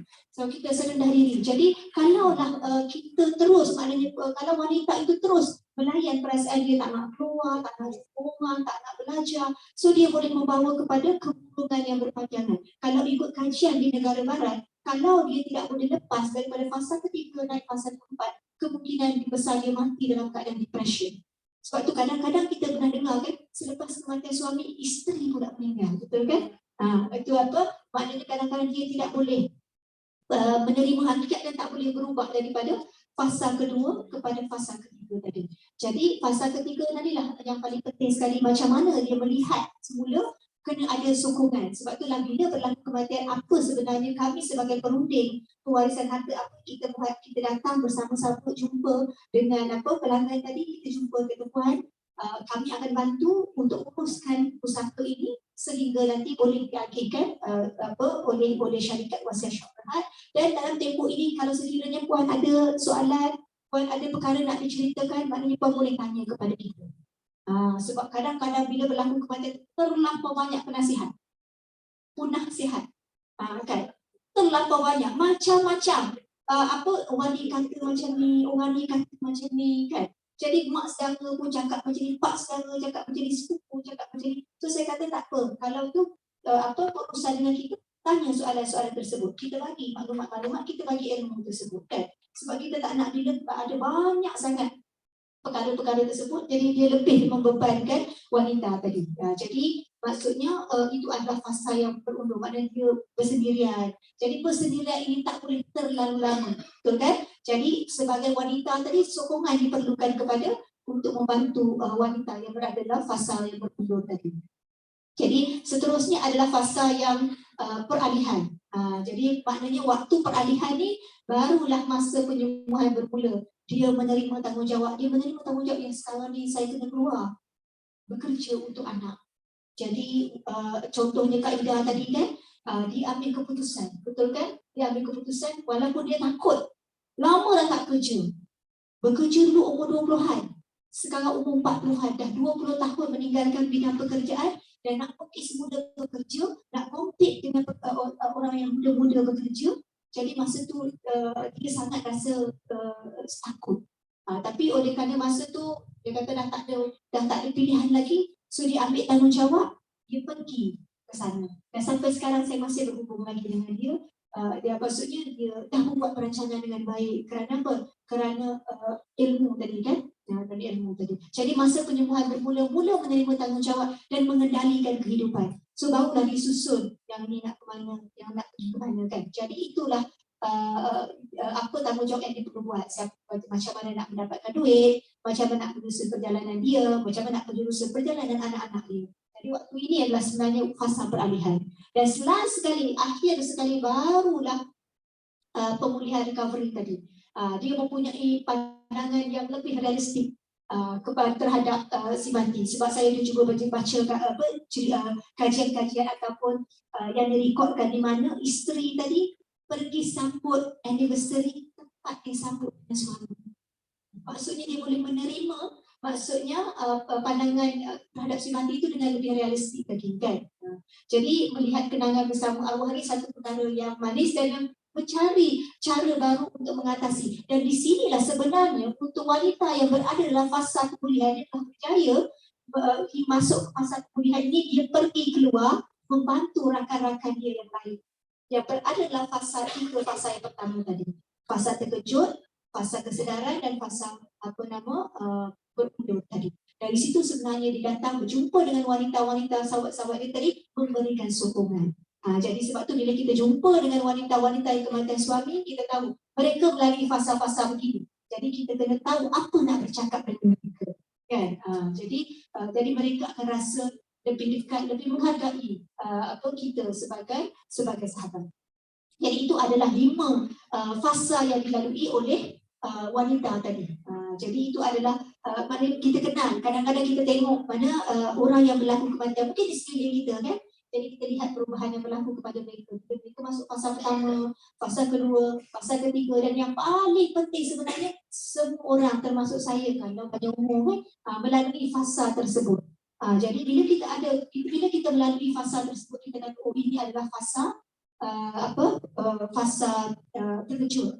Apa yang kita nak bercakap dengan dia? Apa sokongan yang kita boleh bagi dia? Setidak-tidaknya perkataan yang baik. Ataupun jangan benarkan orang bertanya dengan dia, mana harta? Sebab apa yang berlaku sekarang dalam masyarakat di fasa yang ketiga, fasa yang pertama itu, mereka bertelingkah tentang harta, tentang pusaka. Kerana apa? Kerana tak merancang. Jadi kalau membuat perancangan fasa seperti itu, kita lalui dengan tenang, walaupun dalam kesedihan. So kita pergi kepada fasa yang terakhir sekali, poin yang terakhir sekali, persepsi need ataupun keperluan. Seperti yang saya sebutkan tadi, apa tujuan merancang? Apa tujuan merancang? Tujuan merancang adalah untuk menjaga kebajikan. Kalau menjaga kebajikan waris tadi, maknanya kalau suami tadi menjaga kebajikan isteri dan menjaga kebajikan anak-anak, terutamanya anak bawah umur. Jadi kalau tengok dekat sini, persepsi umumnya lah, dia kata isteri boleh tanggung keluarga. Kita kan sama-sama kerja, itu secara umumnya. Tetapi sebenarnya, kalaulah dia hanya meninggalkan, maknanya tak buat perancangan, hanya 1/8. Di 1/8 ni sebenarnya adalah hadiah daripada suami kepada isteri. Betul Ustaz ya? Hadiah daripada suami kepada isteri. Tetapi apa yang berlaku dalam masyarakat? 1/8 ni guna untuk tanggung semua. Kan, tanggung semua pada isteri tadi. Jadi sebenarnya isteri bahagiannya tadi sebenarnya untuk dia. Tetapi tak dapat pada isteri tadi sebab perlu menanggung keluarga. Yang keduanya pusaka anak bawah umur, isteri yang akan dapat. Contohnya tak apalah. Nanti anak-anak bawah umur ni isteri yang dapat, isteri yang ambil, isteri yang uruskan. Sebenarnya ia tidak berlaku secara automatik. Anak bawah umur ni, dia tak dapat secara automatik. Yang ketiganya, bila kematian serentak, mesti ada saudara mara dia, pakcik-pakcik dia, tok dia yang tolong jaga kan. Jadi itu kadang-kadang kita rasa begitulah. Tetapi kalau kita tengok saudara mara, semua ada komitmen. Adik-beradik semua ada komitmen sendiri kan. Dan kita tahu, dan adik-beradik ni tak tahu hasrat kita. Betul kan? Kita tinggalkan rumah. Kita kata tak apalah, kalau kita meninggal sebentar, nanti adik-beradik kita bagilah anak kita duduk rumah tu. Adik-beradik kita tahu ke? Tak tahu, betul kan? Tak tahu pun kita kata hasrat kita begitu. Sebab itulah timbulnya kekeliruan ni apabila berlaku kematian, terutamanya kematian serentak. Contoh, kita simpan duit. Kita kata okeylah, kita simpanlah duit tabung haji, nak pergi haji. Tapi kalau tak pergi haji lagi, kalau nak guna untuk anak pendidikan, boleh ambil. Orang lain tahu tak? Tak tahu. Orang lain tak tahu hasrat itu. Jadi sebenarnya itulah realiti yang berlaku. Jadi kalau kita tengok, minta maaf, contoh ni teruk sangat. Sebab tak ada orang sara hidup bulanan 3,000. Kan? Jadi tak ada orang sara hidup bulanan 3,000. Tapi saya buat contoh kalau 3,000. Belanja sara hidup bulanan, makan, minum, pakai semua, contohlah 3,000. Ni dia bagi 3,000. Belanja perubatan, nak beli vitamin, nak beli apa semua kan, okey, suplemen semua 300 contohnya. Belanja pendidikan, anak-anak tuition, beli buku tambahan apa semua 700 contoh sebulan. Kos bulanannya 4,000. Lepas tu jumlah kos tahunan 4,000 kali 12 48,000.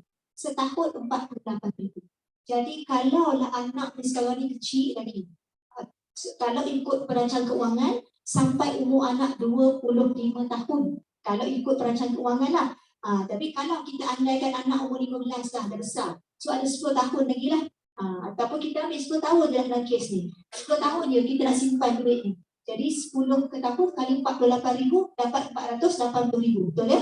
Jadi kalaulah katakan pusaka suami meninggalkan harta alih, duit 500,000. Banyak tak?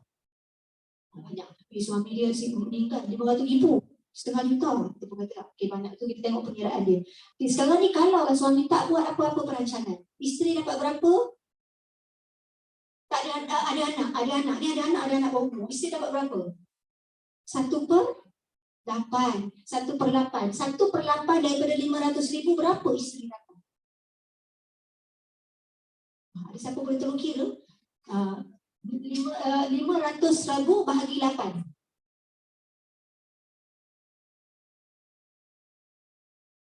Berapa dapat? 500,000 bahagi 8. Maknanya itu bahagian isteri dapat. Ada yang boleh tolong saya tak? 500,000 bahagi 8. 62,500. Betul ya? 62,500. Maknanya walaupun suami tadi tinggalkan harta 500,000, isteri dapat 1/8. Itu bahagian dia, itu duit dia. Okey, lepas tu dia akan ada 1/6 untuk ibu, 1/6 untuk ayah, 2 bahagian untuk anak lelaki, 1 bahagian untuk anak perempuan. Tetapi apa yang berlaku? Isteri dapat ini, oleh kerana isteri, ibu ni, dia akan guna apa sahaja. Walaupun duit ni statusnya hadiah. Kalau ibu ni selfish, dia berkata, mana boleh guna duit ni? Duit ni hadiah untuk ibu je. Ada tak ibu yang cakap macam tu? Tak ada. Ibu kata, selagi ada duit ibu ni, ambil lah. Walaupun ini statusnya hadiah daripada suami dia, dia akan guna untuk menguruskan keluarga dia, untuk besarkan anak-anak dia. Jadi dekat sinilah sebenarnya kos sara hidup yang terpaksa ditanggung oleh isteri tadi. Kalaulah 62,500, berapa bulan, berapa tahun tahan duit tu? Berapa? Setahun, betul? 1 tahun je. Setahun 48,000, dapat 62,500. Inflasi lagi, betul kan? Dapat lagi 40, dapat setahun saja boleh guna duit tersebut. Lepas tahun nak cari kat mana duit? Itu adalah sebenarnya perkara yang perlu difikirkan. Kalaulah meninggalkan anak, apa yang kita buat? Kira berapa kos sara hidup kita. Ni puan-puan boleh tukarlah. Kalau 5,000 naik sikit lah kan. 5,000 kali dengan 12 jadi 60,000. Kali 10 tahun 600,000. 600,000 ni bang duit sara hidup. Sara hidup, nak makan, nak pakai, nak semua ni lah tadi. Nak makan, nak kesihatan, nak pendidikan. Jadi 600,000 ni kena letak putusan bagi pada isteri, bagi kepada isteri untuk mengisteri, guna untuk besarkan anak-anak. Itu sebenarnya. Dan perkara itu boleh dihibahkan daripada suami kepada isteri. Okay, ya? Ini sebenarnya kita lihat keperluan. Jadi semua orang boleh kira selepas ni apa keperluan dia. Berapa banyak kos sara hidup dia dan berapa perlu diperuntukkan untuk menanggung sara hidup tadi. Okey. Seterusnya, okey, kalau ada anak istimewa, mungkin ada di kalangan warga berkat dekat sini pernah kenal orang yang punya anak istimewa kan. Jadi anak istimewa ini, ibu ni kalau anak istimewa, hanya ibu saja boleh jaga anak istimewa paling baik, betul kan? Tetapi kalau ibu akan meninggal, betul kan? Ibu dan ayah akan meninggal. So, macam mana nak pastikan anak tadi terjaga dari segi kebajikannya, Kebajikan apa? Tempat perlindungan. Lagi kebajikan apa? Sara hidup dia, betul? Perubatan dia, kan? Jadi pembelajaran dia. Jadi ini anak istimewa dia perlukan. Jadi bantuan pembelajaran dan sokongan emosi. Jadi apa kalaulah katakan ada di kalangan warga Percaps ini kenal anak-anak istimewa, mereka perlu membuat perancangan yang sangat rapi supaya kebajikan anak istimewa ini dapat terjaga selepas ketiadaan ibu dan ayah. Jadi seterusnya, jadi kalau tengok cabaran anak istimewa tadi, of course hilang tempat bergantung lah, kan? Keperluan keuangan yang tinggi, kadang-kadang mereka memerlukan tambahan dan perlu upah kepada penjaga, perlu lantik pemegang amanah untuk menjaga anak istimewa tadi, perubatan kelas khas. Jadi itu kita juga membuat bersama dengan anak-anak autism, kan? Bagaimana mereka boleh membuat perancangan supaya anak tadi masih ada terjaga kebajikan ini dari segi sara hidupnya dan untuk keperluan perubatan dan pembelajarannya. Jadi seterusnya adalah itu adalah sebenarnya 5 perkara persepsi yang berlaku dalam kalangan masyarakat secara umumnya, ya. W tadi iaitu waris. Perlu kenal siapa waris faraid. Yang keduanya adalah O adalah operasi pengurusan pusaka. Dia ada cara menguruskan pusaka dan dia tidak semudah yang disangkakan. Yang ketiga adalah M. M apa? Masa dengan kos. Dia berkait. Lagi panjang masa, lagi tinggi kos. Dan setiap sebenarnya jenis pusaka itu ada kos-kos tertentu. Sebab dia tertakluk kepada undang-undang.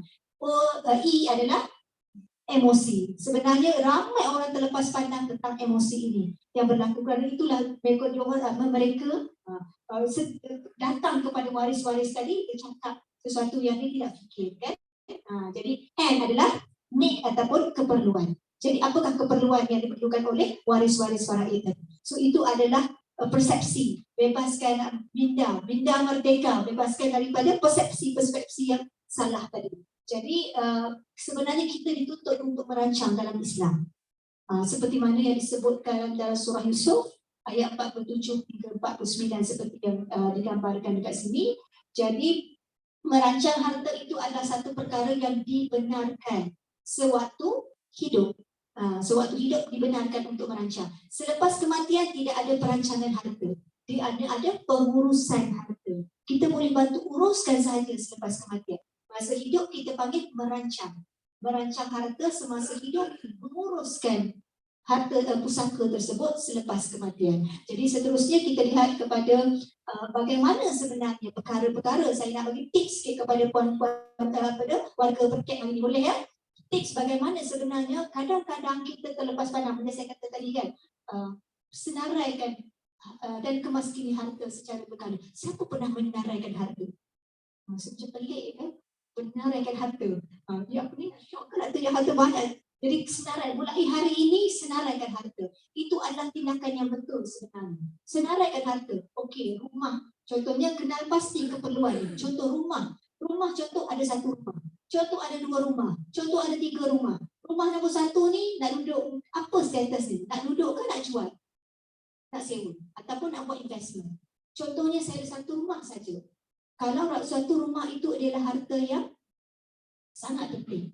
Kenapa? Rumah itulah tempat perlindungan. Betul kan? Kalau ada 2 rumah, 3 rumah, mungkin boleh pilih lah. Ada rumah yang nak duduk, ada rumah yang nak jual ataupun nak sewakan.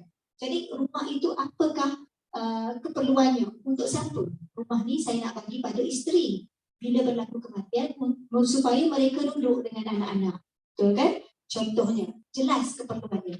Okey, lepas tu yang pertama, rumah pertama. Rumah kedua saya nak jual untuk investment.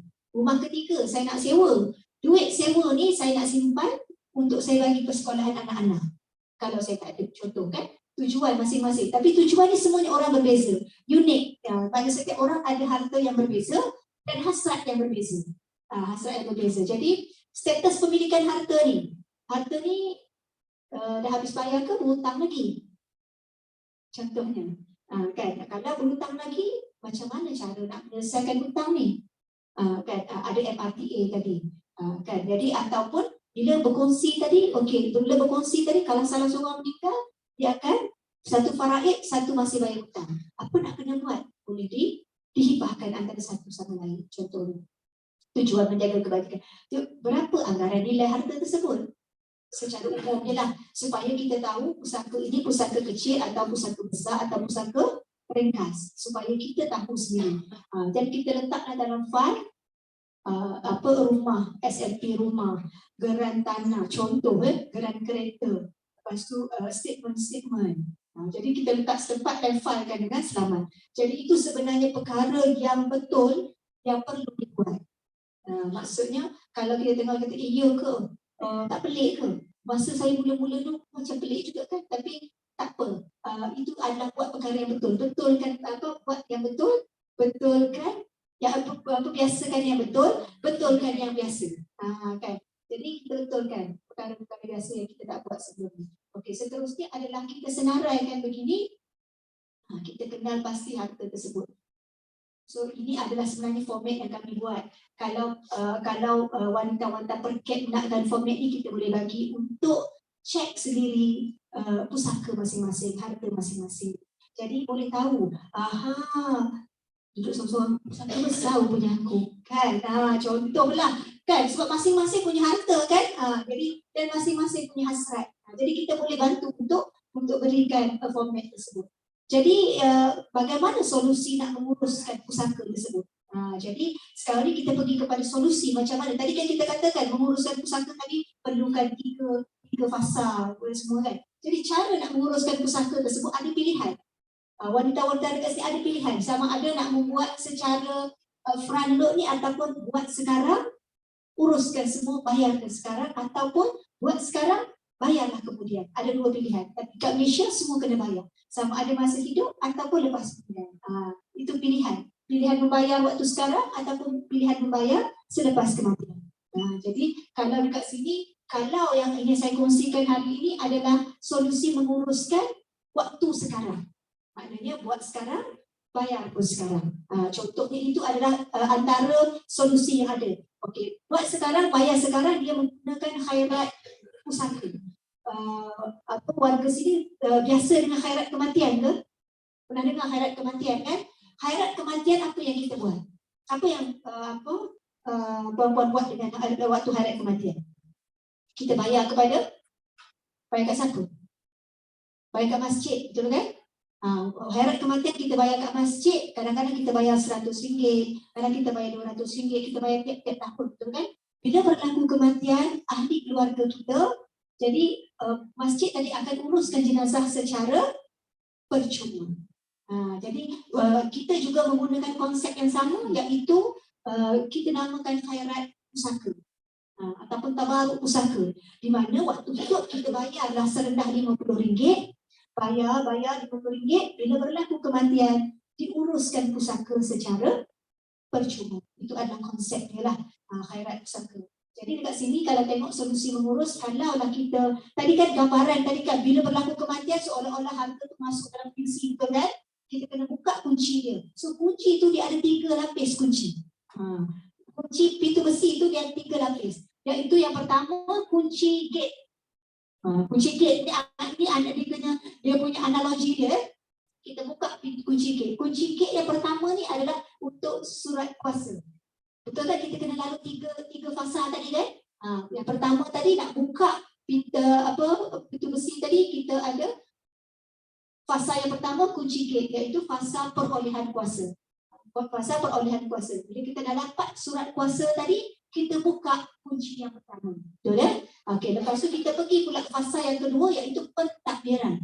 Seperti seolah-olah kita buka kunci yang kedua. Kita buka kunci pintu. Tadi kunci gate. Kalau kita buka kunci pintu. Yang ketiga dah masuk dah rumah. Tapi tak boleh ambil lagi kan? So kita buka pintu pembahagian. Nak bahagi macam mana? So barulah kita buka pintu bilik.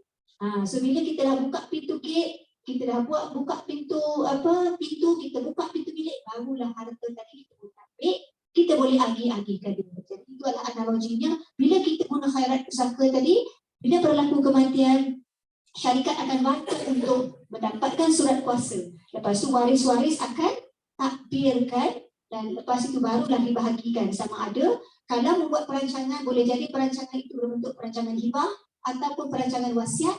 Kalau tidak membuat perancangan, dia ada pilihan sama ada buat muafakat ataupun menggunakan faraid. So itu adalah untuk solusi mengurus, di mana digunakan buat sekarang, bayar sekarang menggunakan konsep khairat kematian. Boleh ya, jelas ke?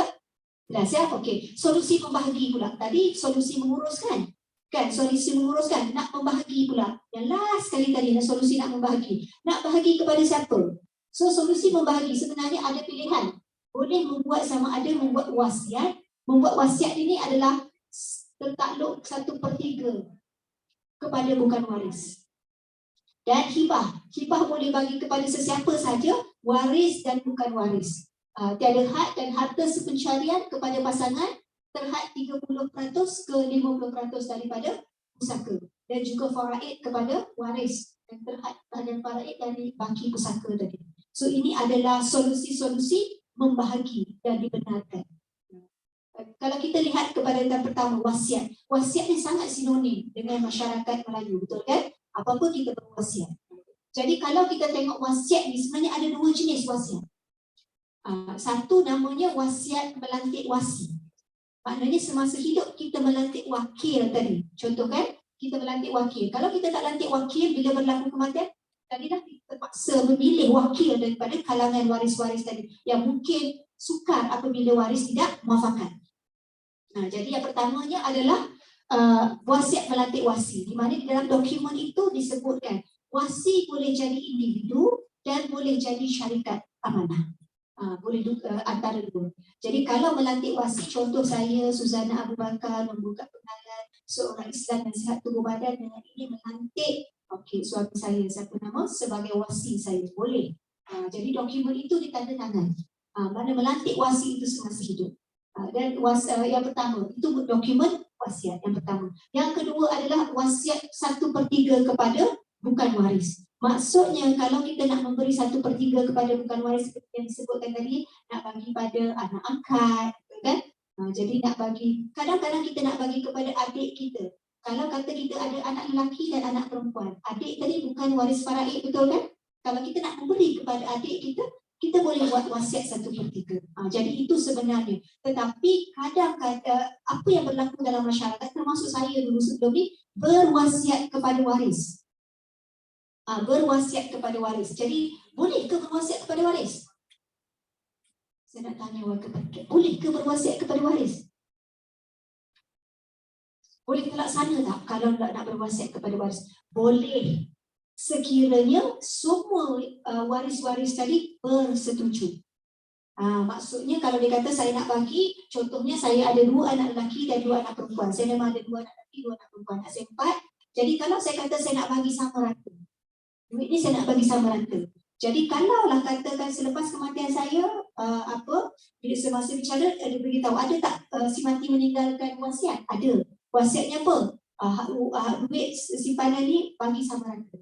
So bila ditanya waris-waris saya, anak saya katakan ketika itu hanya anak-anak saya 4 orang, kan? 2 lelaki, 2 perempuan. Kalau mengikut faraid, anak lelaki dapat berapa? 2 bahagian. Anak perempuan dapat 1 bahagian, kan? Jadi bila ketika itu anak lelaki seperti melepaskan hak mereka kepada adik-beradik perempuan. Kalau ketika itu anak lelaki kami setuju dengan wasiat ibu, terlaksana, kan? Kalau katakan anak salah seorang daripada anak lelaki tadi tak bersetuju, jadi wasiat itu tak dapat dilaksanakan. Kan? Jadi itu adalah ada sedikit risiko, maknanya di situ apabila berwasiat kepada waris faraid. Jadi itu adalah berkenaan dengan wasiat. Kalau seterusnya adalah kepada hibah. Mungkin warga Perket dah pernah dengar perkataan hibah, dah biasa dengar perkataan hibah. Apakah hibah sebenarnya? Hibah adalah pemberian harta secara sukarela. Pemberian harta secara sukarela kepada sesiapa sahaja. Maksudnya waris ataupun bukan waris, atas dasar kasih sayang tanpa mengharapkan balasan dan perlu mengikut rukun-rukun dan syarat-syarat dia lah. Jadi dia adalah instrumen patuh syarat. Dia boleh bagi kepada siapa? Nak bagi kepada waris boleh, nak bagi kepada bukan waris pun boleh. Jadi kalau tengok dekat sini, dia ada rukun-rukun. Sebab hibah ni ada instrumen patuh syarat, dia ada rukun-rukun dan syarat-syarat dia. Apakah syarat-syarat untuk berhibah? Syarat-syarat untuk berhibah ni, sebab bila kita membuat dokumen hibah nanti, kita perlu berakad. Kan, saya seorang yang Islam yang sihat tubuh badan dan waras fikiran, tidak berada dalam keadaan maradul maut. Benar, maradul maut. Iaitu apa yang dimaksudkan dengan maradul maut? Iaitu sakit yang membawa kepada kematian. Contoh maradul maut adalah biasa kat sini kita kata cancer stage 4. Kalau kadang-kadang doktor kata dianggarkan untuk hidup ada tak sampai setahun, mungkin 5-6 bulan. So itu dikira maradul maut. Kan? Jadi ataupun COVID. Masa COVID ramai sangat yang nak berakad hibah. Jadi saya kata ni positif ke negatif? Kan? Kalau positif tak boleh berakad kerana dia dikira maradul maut. Tunggu negatif dulu ya. Swab test dulu, negatif boleh akad. Kan? So dikira maradul maut. Jadi maksudnya dan kalau maradul maut tu dia boleh dilihat dari segi mungkin dari segi fizikal dia, dari segi melaksanakan tanggungjawab dia, kan? Jadi kalaulah dia berakad dalam keadaan maradul maut, dia dikira berwasiat saja ya. Dia berwasiat saja maknanya. Dia tak pergi kepada tak pelaksanaan hibah tersebut. Jadi kalau tengok rukun hibah ni dia kena ada 4 rukun. Ada pemberi hibah. Pemberi hibah, kita lah pemberi hibah, kita tak bolehlah menghibahkan harta orang. Kita kena menghibahkan harta kita sendiri. Okay? So kita ada pemberi hibah. Dan pemberi hibah itu adalah seorang yang Islam, sihat tubuh badan dan waras fikiran. Bukan berada dalam maradul maut. Yang kedua adalah penerima hibah. Penerima hibah tadi adalah wujud. Hibah anak dalam kandungan tak bolehlah sebab tak lahir lagi. Kan?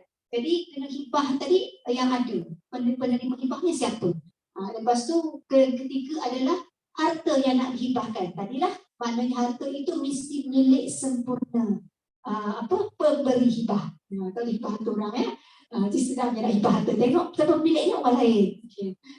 Yang keempat sirah. Sirah ni adalah ijab dan kabul antara pemberi dan penerima.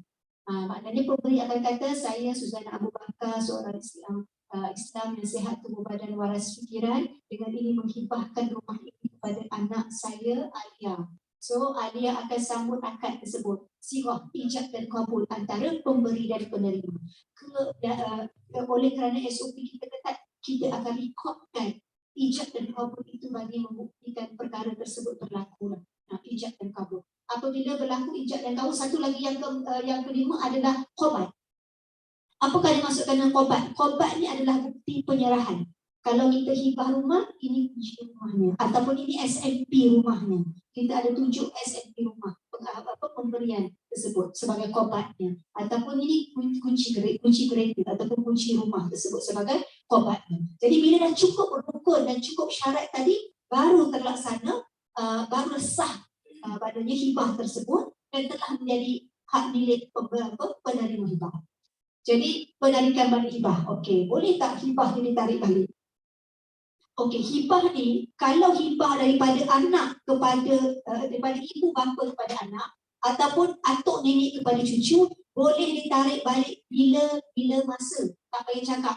So bila kita dah bagi hibah dekat anak kita dan tengok-tengok nak jual pula rumah ni kan. Okey, kita tarik balik hibah tu. Tak perlu minta persetujuan daripada anak ataupun cucu tersebut. Tetapi kalau selain daripada itu, perlu mendapat keizinan penerima hibah. Perlu dapat keizinan penerima hibah. Kalau hibah tu, kalau nak tarik balik, kena ada keizinan daripada penerima hibah. Okay. So semua orang perlu hibah ke?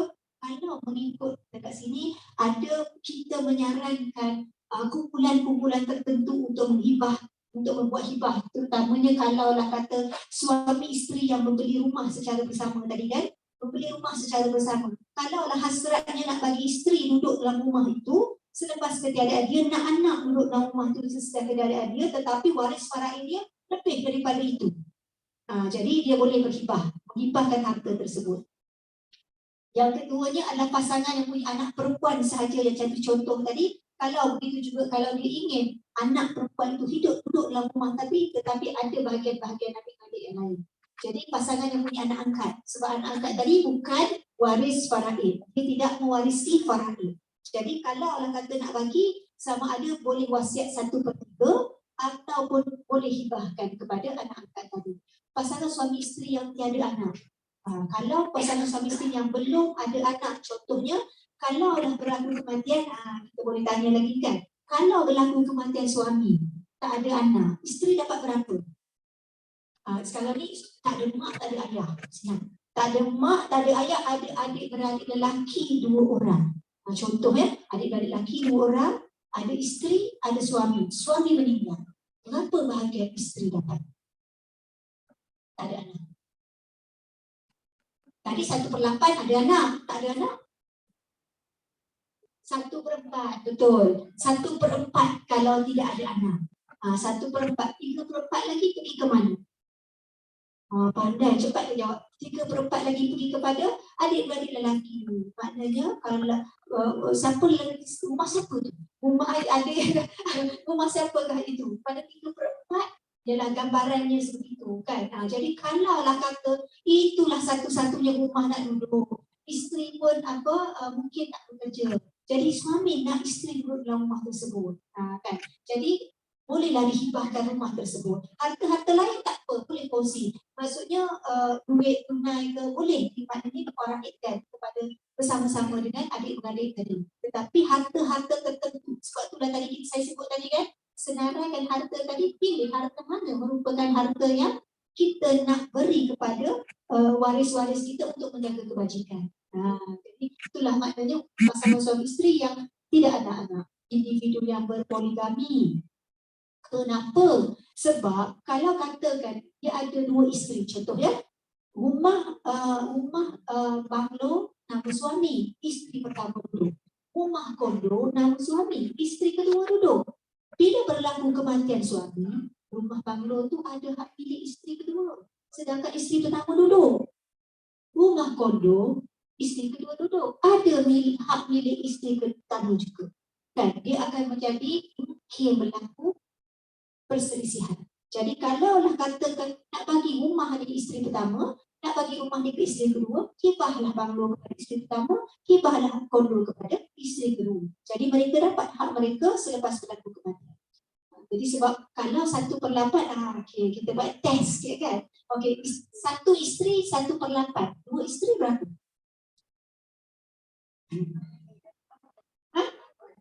Jadi berapa bahagian ni? Berapa? 1/16. Pandai orang perket ni kan. Wanita ber-1/16. Betul kan? 8 tu bahagi 2. Jadi 1/16. Apa? Kalau 4 bahagilah. Berapa tu nak kali? Kan? Jadi itu sebenarnya pengiraan. Sebab kadang-kadang wanita dia terkejut masa berlaku kematian. Bila waktu kematian, iya ke?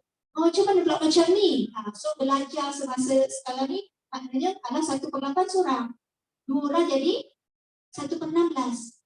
Jadi itu sebenarnya bahagian-bahagian yang diterima. Jadi sebab apabila kita belajar ilmu-ilmu begini, dia tak akan jadi surprise. Sebab saya tengok ramai sana bila saya jumpa rumah surprise. Saya tak sangka lah sepupu saya pula yang kongsi rumah dengan saya. Saya kata, okey. Surprise. Waktu meninggal. Waktu hidup kita cari ilmu supaya dia tak akan jadi surprise. Jadi saya tak boleh terima lah cousin saya pula yang mewarisi harta mak saya. Kan? Jadi bila kita ada ilmu begini, kita tahu kalau lah kata kita nak rumah itu, mak kita nak rumah itu, kita yang duduk, atau kita nak bagi anak kita duduk, kita buat perancangan semasa hidup dibenarkan. Individu yang tak berkahwin. So individu yang tak berkahwin kadang-kadang dia ramai sponsor anak-anak buah, betul kan? Dan anak buah tadi bukan waris faraid. Jadi dia boleh menghibahkan kepada anak-anak buah tadi. Pasangan yang punya anak lelaki dan anak perempuan tapi nak bagi secara sama rata.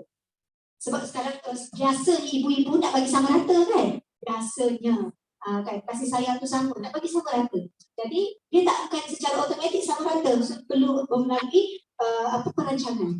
Jadi pasangan punya anak istimewa tadi seperti yang kita sebutkan tadi ada banyak keperluan ataupun keimam yang bertuah. Individu yang berkahwin semuanya. Okey. Ustaz. Okey. Individu yang bertuah yang berkahwin semula. Jadi bila katakan dia berkahwin semula, isteri dah meninggal, dia kahwin semula dan mungkin isteri muda dia sama dengan anak-anak dia. Dan dia bila berkahwin, dia ada tanggungjawab kepada isteri dia, betul kan? Kalau dia meninggalkan isteri dia tadi, dia kena buat sediakan tanggungjawab dia, sediakan rumah kepada isteri tadi. Kan kemungkinan besar mungkin anak-anak tadi mungkin mempunyai hubungan yang baik ataupun tak dengan mak kita tadi. Lepas tu ataupun jemaah haji dan umrah kan, untuk pergi haji dan umrah, jadi kita sarankan untuk membuat perancangan. Sebab ramai orang kata sama yang orang bila pergi haji nak mati dekat Mekah kan. Jadi buat perancangan ni. Dan ataupun yang last sekali adalah ahli perniagaan. Ahli perniagaan ni kerana apa? Sebab saya jumpa ramai ahli-ahli perniagaan ni bertungkus-lumus. Sekarang kalau 15 tahun, 20 tahun mengusahakan syarikat. Bila dia meninggal, syarikat pun meninggal. Betul kan? Sayang kan? Jadi kita nak supaya ahli perniagaan ni syarikat meninggal, pemilik meninggal, syarikat tak meninggal. Okey? Sebab bila kita tengok banyak syarikat-syarikat terutama luar negara kan, brand-brand itu masih ada sampai sekarang.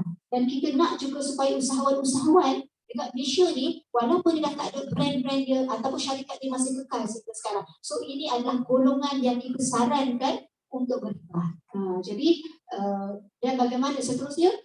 Dan bagaimana kita lihat bagaimana pelaksanaan, macam mana proses administration pengurusan hibah tersebut selepas kematian. Sebab bila berakad tadi dia sudah sah mana sudah jadi harta, maksudnya penerima hibah. Jadi bagaimana proses kalau wasiat syok berhad, bagaimana proses dia membantu pelanggan-pelanggannya? Pertamanya apabila dia menangkan khairat pusaka ataupun tabaruk pusaka tadi, apabila berlaku kematian, dia akan datang ke rumah waris-waris. Biasanya kita akan ikut supaya kita boleh menenang, maksudnya kita boleh bercakap dengan waris tadi. Dan dia akan pergi, dia akan buat kutubah pusaka. Kutubah pusaka ni maksudnya dia akan kumpulkan waris-waris, dia akan briefing kepada waris apa sebenarnya telah dibuat oleh pemilik harta dan apakah proses yang kita wasiat akan jalankan. Lepas tu dia memfailkan permohonan untuk mendapatkan probate untuk yang ini kes pusaka besar, Mahkamah Tinggi Sivil. Dan dalam masa yang sama, apabila dia buat hibah, proses memfailkan untuk ke Mahkamah Syariah untuk mendapatkan perintah pengesahan hibah. So bila nak dapat perintah pengesahan hibah, dia akan tengok cukup tak rukun, cukup tak syarat. Cukup ada tak pemberi, ada tak penerima, ada tak harta nak dihibahkan, dan ada tak ijab qabul antara pemberi dan penerima, adakah pemberi tadi berada memenuhi syarat-syarat sebagai pemberi hibah tadi. Lepas tu barulah dibawakan perintah pengesahan hibah dibawa ke Mahkamah Tinggi Sivil bersama probate tadi, barulah dibawa ke perintah pembahagian, barulah dibawa ke pejabat tanah untuk urusan pindah bilik nama dalam gerai daripada pemberi hibah kepada penerima hibah. Jadi kalau tengok dalam kotak yang berwarna merah itu dilaksanakan di bahagian sivil, kalau kotak berwarna hijau itu dilaksanakan di bahagian syariah. Jadi maksudnya mengharmonikan antara sivil dengan syariah proses ini. Jadi proses ini dilakukan selepas kematian pemilik harta. Boleh ya? Setakat ini fikiran. Jadi kalau tengok seterusnya adalah bagaimana kami boleh bantu. So setakat ni jelas ke buat? Warga semua jelas? Kalau jelas boleh tak bagi thumbs up? Okay, alright. Terima kasih. Okay, so maksudnya bagaimana kami boleh membantu warga Perket semua?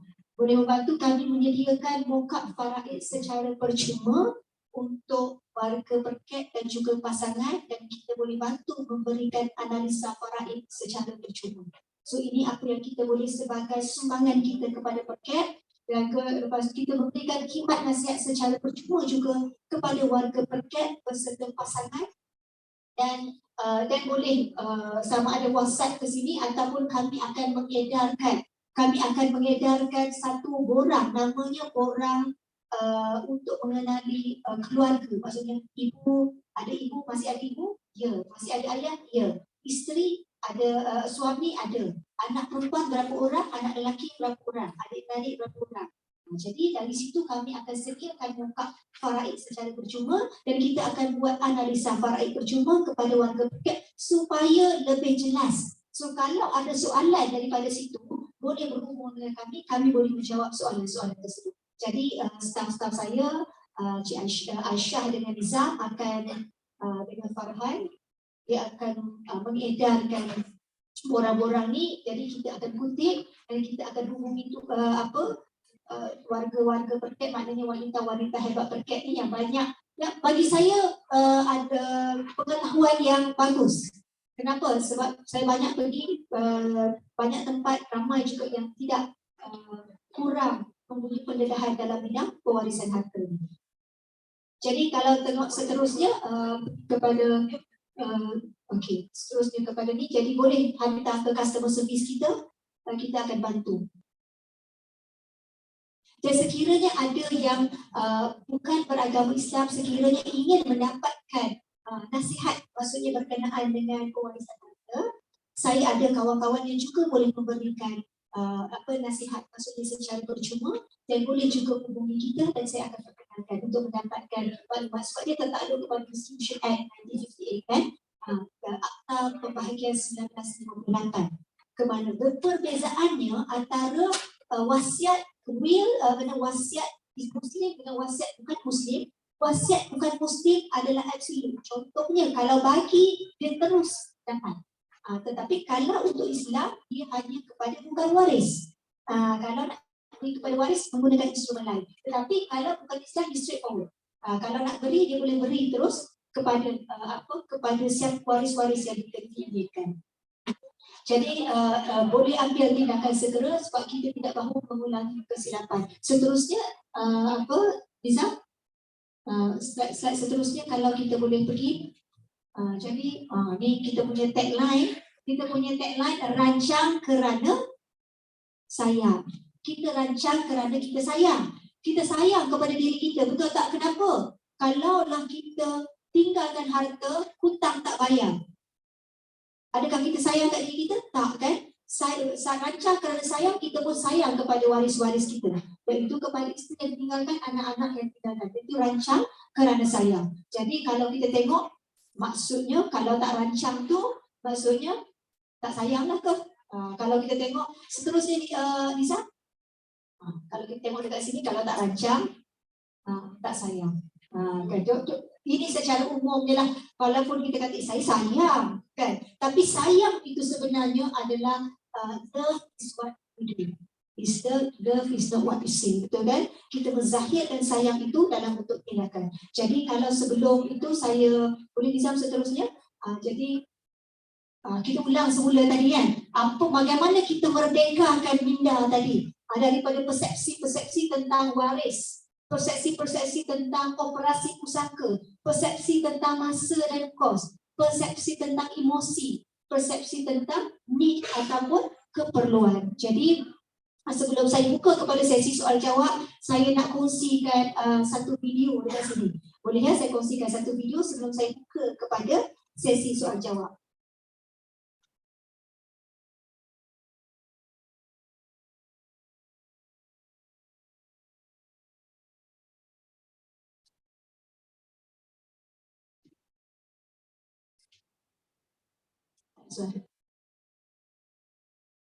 Mungkin warga Perket tak pernah lihat iklan ini, iklan Hari Raya di TV.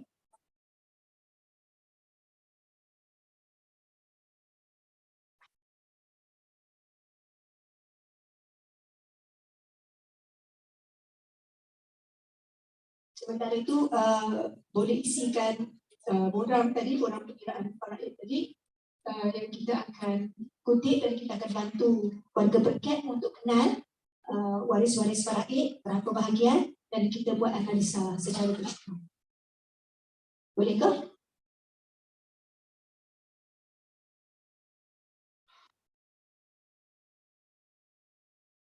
Dah pernah tengok iklan ni? Ada yang pernah tengok tak iklan ni? Pernah tengok iklan ni ya? Iklan bagaimana berlaku kematian serentak. Bagaimana berlaku kematian serentak.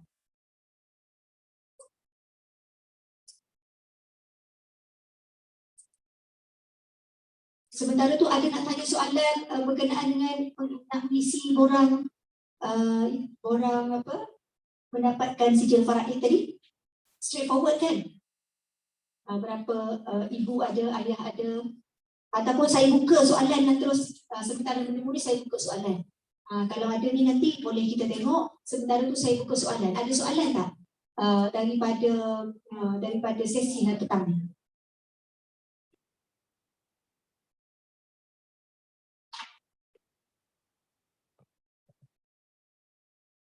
Okay, saya bagi masa dulu untuk isi borang. Lepas itu kita buka soalan. Isi borang.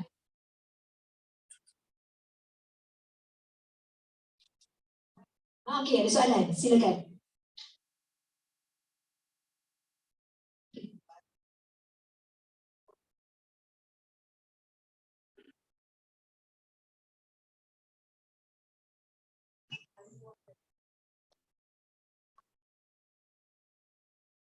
Okey, so sekarang ni puan nak faraid kan? Maknanya,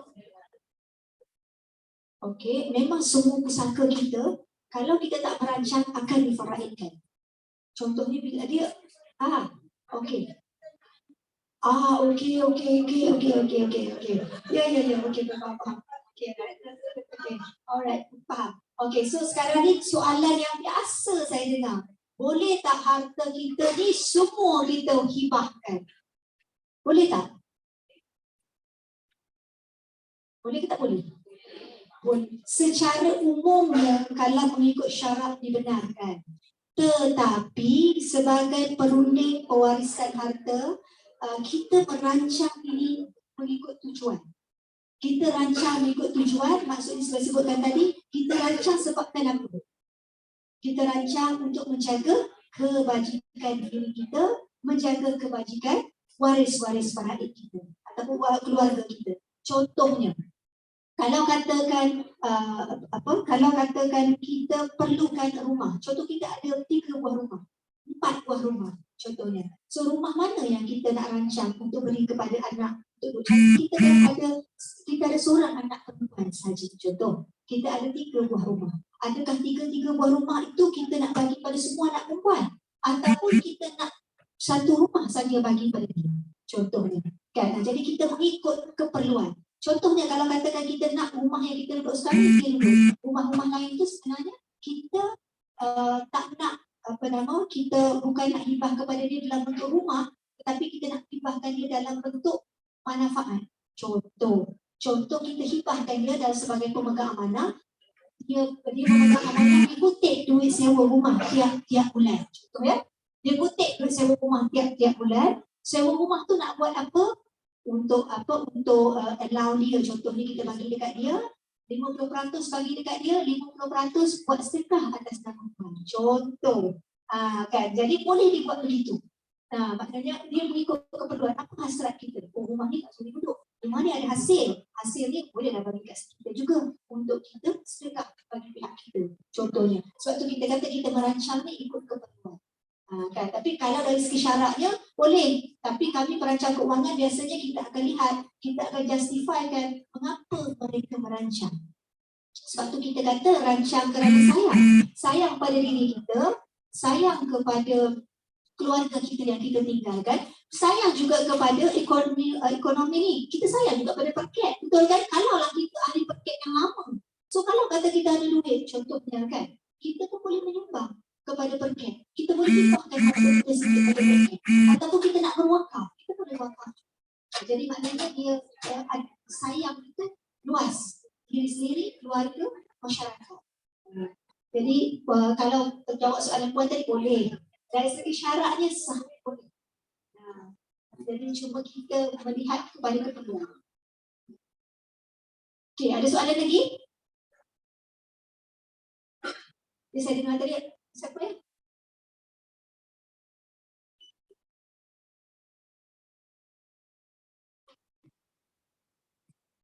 Ada soalan lagi? Ya, saya.